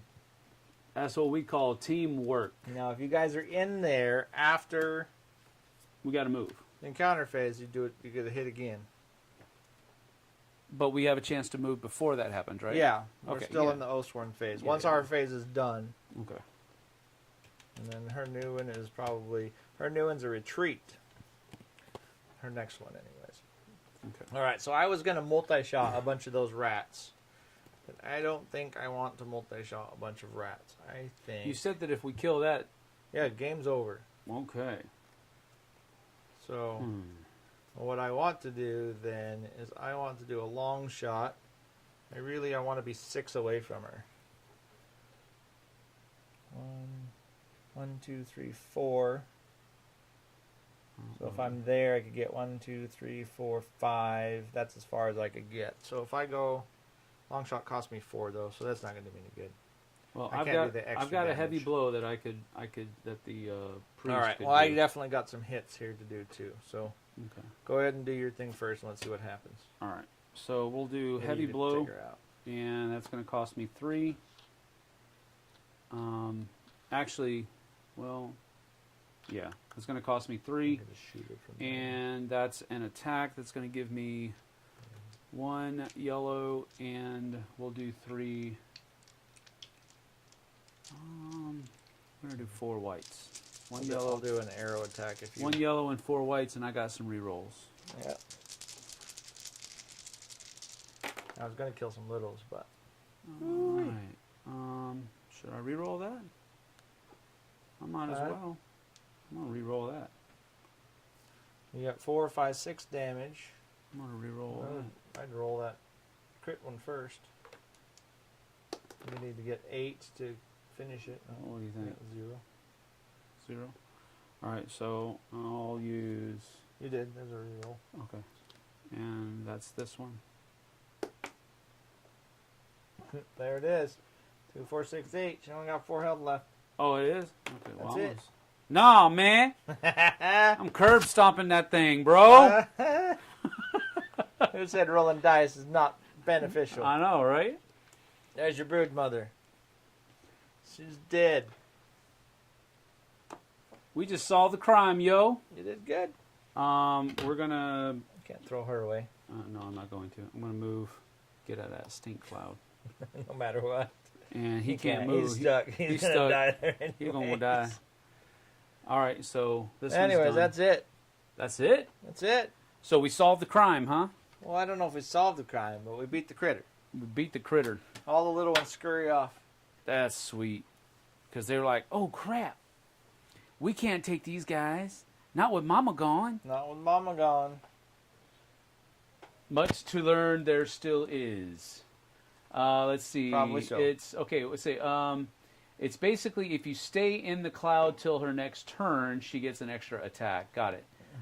You're both getting a good hang of the game. Yes, absolutely. Much to learn there still is. Indeed.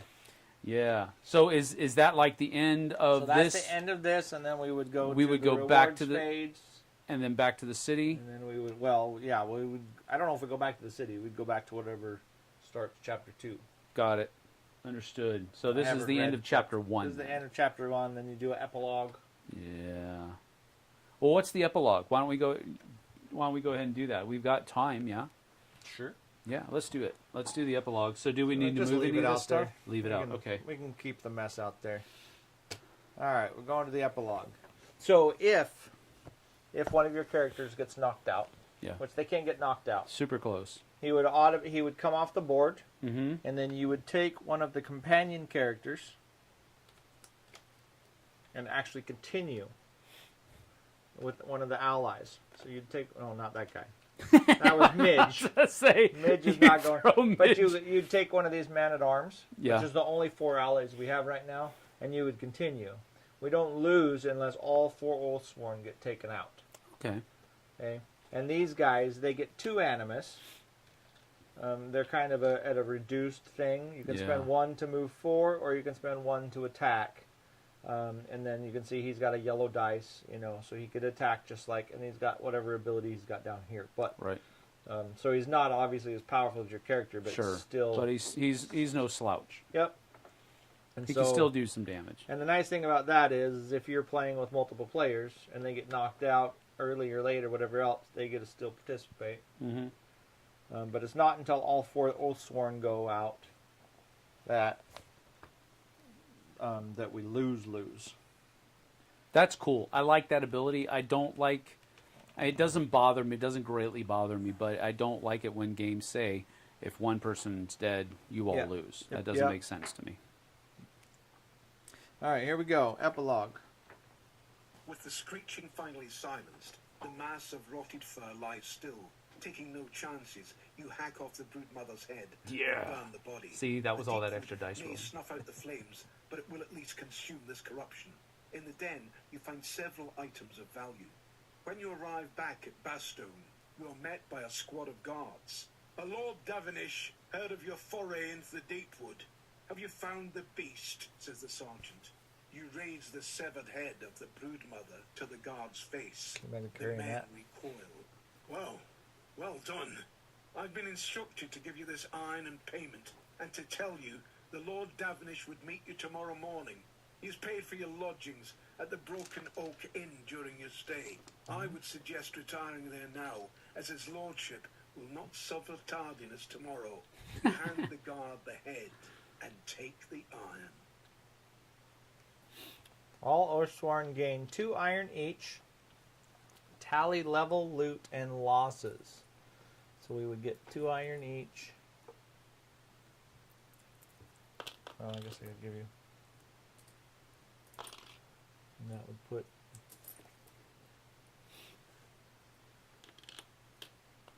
And then there's a. And then that it just ends chapter 1. Okay. So then we would do. Where's that at? There it is. Epilogue on app, and then you tally loot. Then you tally the loot and you level lose loot stuff. and So losses. your equipment does. The hardest part is your stuff actually goes away. Okay, so we would do this. If we succeed, we'd read that part. If we failed, move on. We can replay the encounter if we fail. You have a tally here, and as we lose guys, we have to mark these skulls off. Yeah. kind of as an end game, like as how well you did on the whole campaign type of thing. Mm-hmm. Additionally, if the character remains conscious during the replay, they will not lose any additional items. Let's see here. Replay. We don't want to replay. Okay. So here's our tally. At some point in the epilogue, you will be told to tally level, loot, and losses. Gain 1 level according to the leveling table on page 26. Will be the first thing we do. On the leveling table, you have at level 2 full character ability cards and a permanent token. So it looks like we get 1 more permanent token, and then in here there are level 2 ability cards you get. Okay. So that you can mix into your things later. Right. And then we loot. You replace the current item deck in the organizer with the common item deck from the next chapter. So we take out the level 1 item deck, and we put the level 2 item deck in.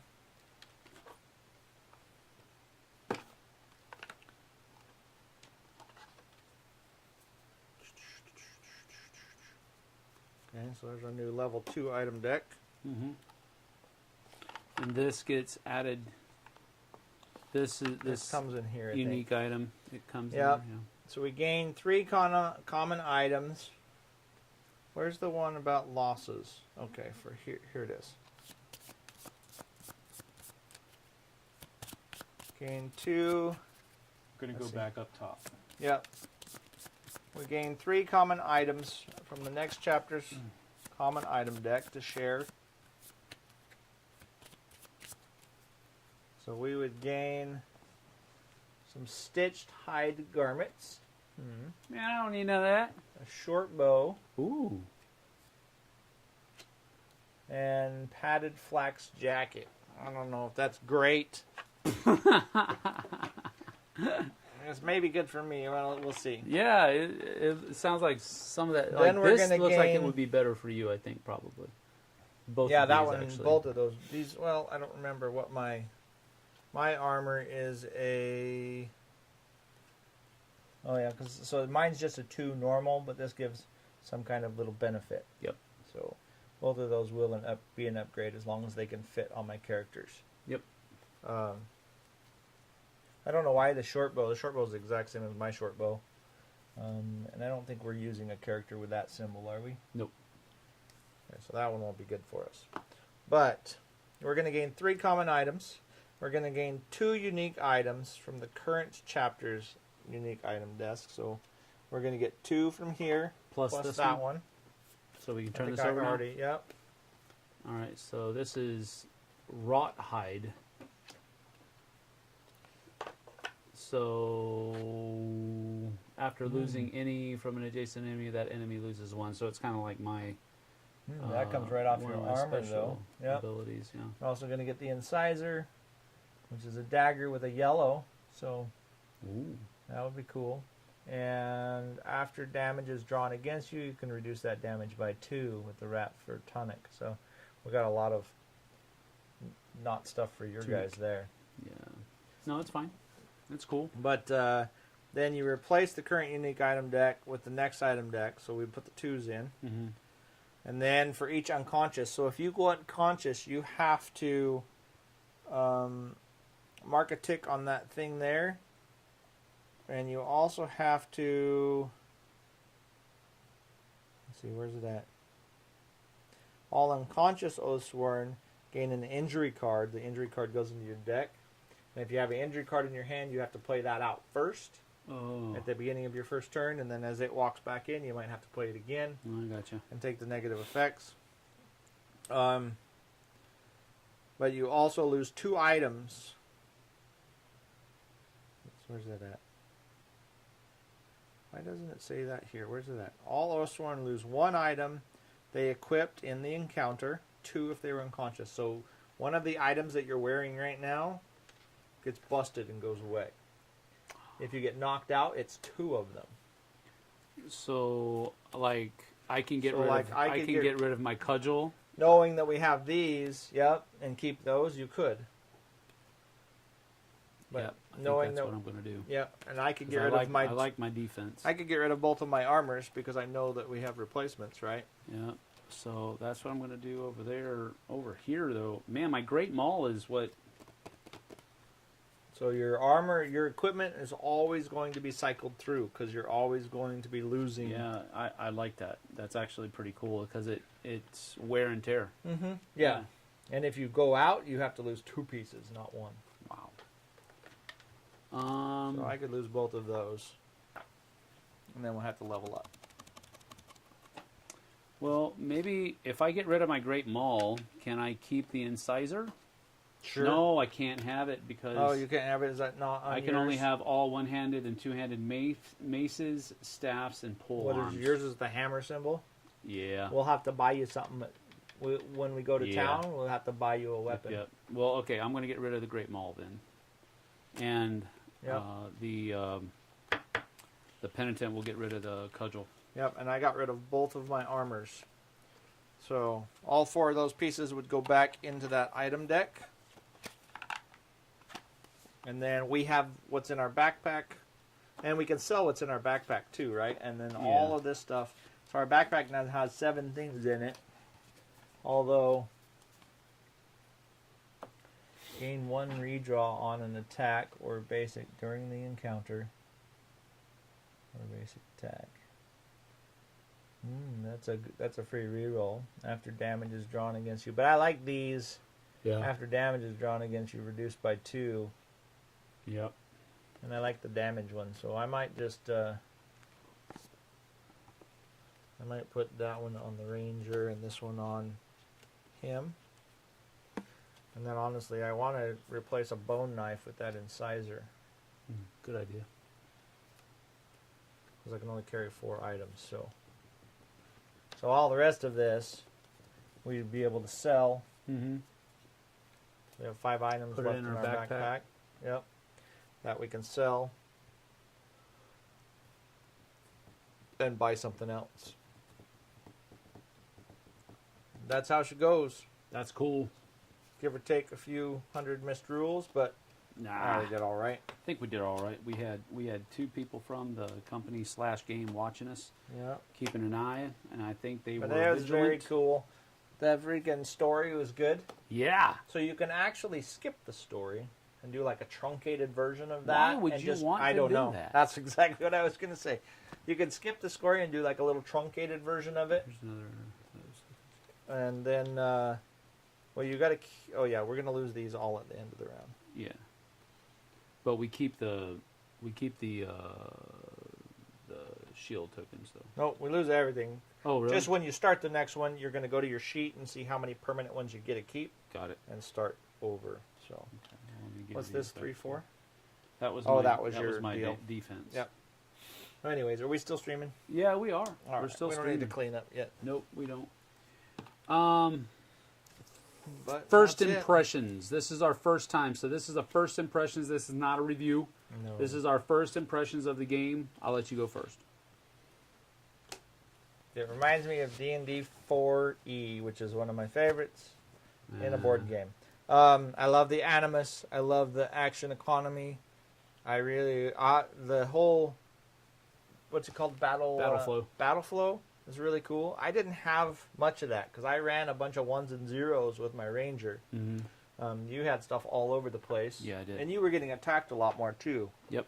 So But That was cool. attacking allows you to flow those things a little bit more because you're playing Flow them a out little bit into the faster. position they're supposed to go. So it does Yep. flow. It does work pretty it good. helps push the rest forward Yeah. because you're in it.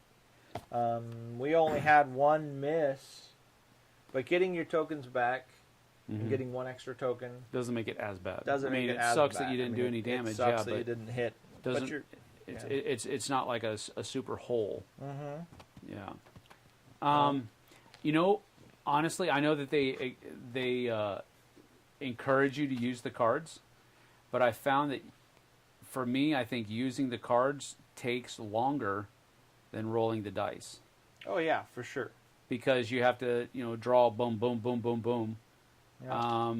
Before, whereas if I'm rolling, 1, 3. Yeah. Boom, I'm done. Yeah, I like rolling dice anyway. And so we I do. like rolling dice too. So I get how tactile. it might throw off the balance of the game if you have the monsters attacking with dice. Yeah, I can see how that might throw the game the balance of the game off, I guess. But I think that's my only downside of the game right now.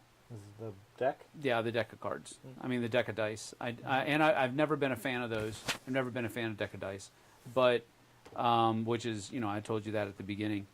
But the only other thing that I felt was a little clunky is that north by northwest. Yeah, the movement of... It got smoother as we went along, so I think it's just I'm not familiar with it yet. I agreed. Well, movement of her was easy. Sure. Movement of us was easy. It's just movement of a whole... If there's a boatload of minions, that might be a little bit wonky. Yeah. Or something that you just kind of push through. Yeah. But you're right. That trying to maintain the rules... Yes. But that goes away the more you play it because Yeah. you become more comfortable with it. So that's why I said this is just Agreed. first impression. Yep, agreed. Just a first impression. But really, the deck of dice and that movement thing were the only things that I disliked, quote unquote, in my first impressions of it. Everything else was super cool. Love the app. The app was great. Love the person that reads the app. His accent is perfect. Mm-hmm. And I love that. The Animus here, I love that. Like I said earlier, that's throwing back shades of the river system from Conan and Batman, Nice. Gotham City, Mm-hmm. something like that. So I really enjoy that a lot. And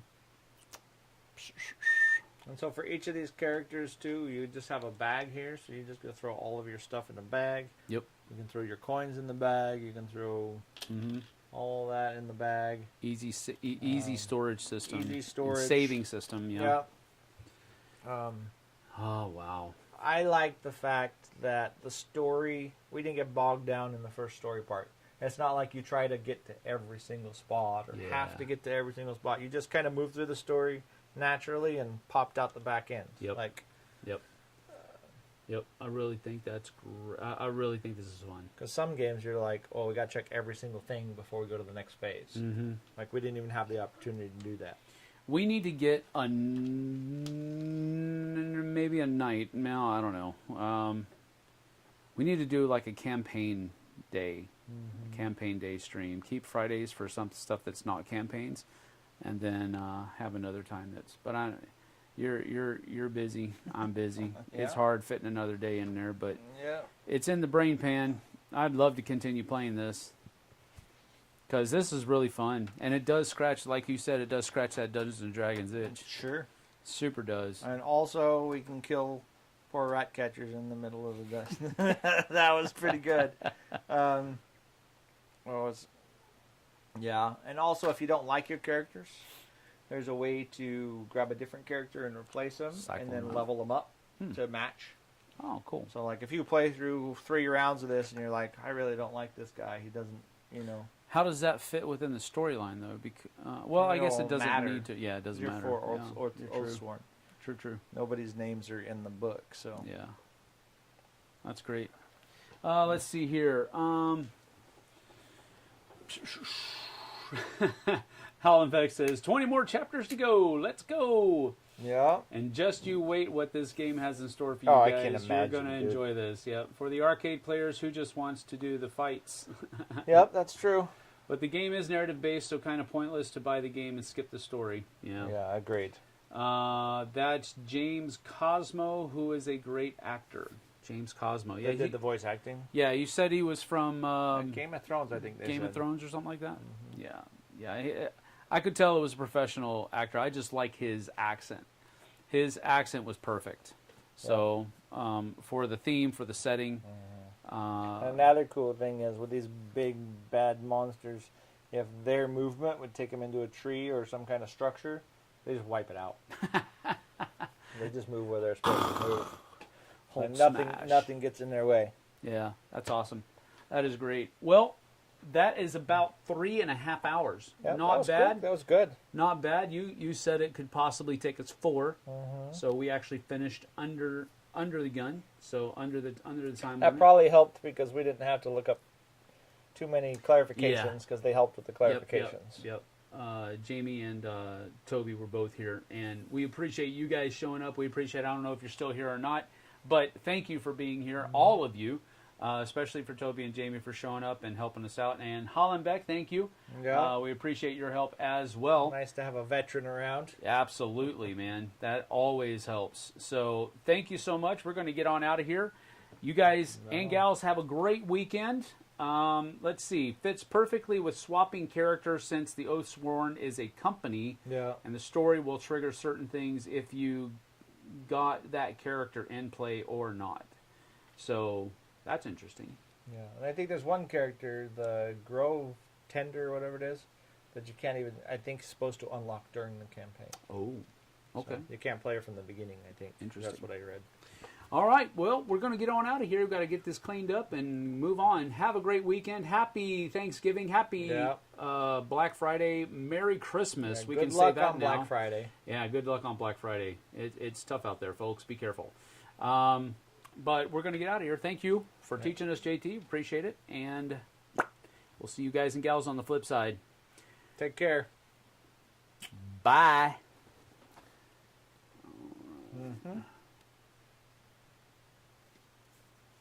The app's cool. Yeah, it is. The combat was cool. Mm-hmm. I was worried we were going to get smoked. Well, the penitent. Mm-hmm. Yeah,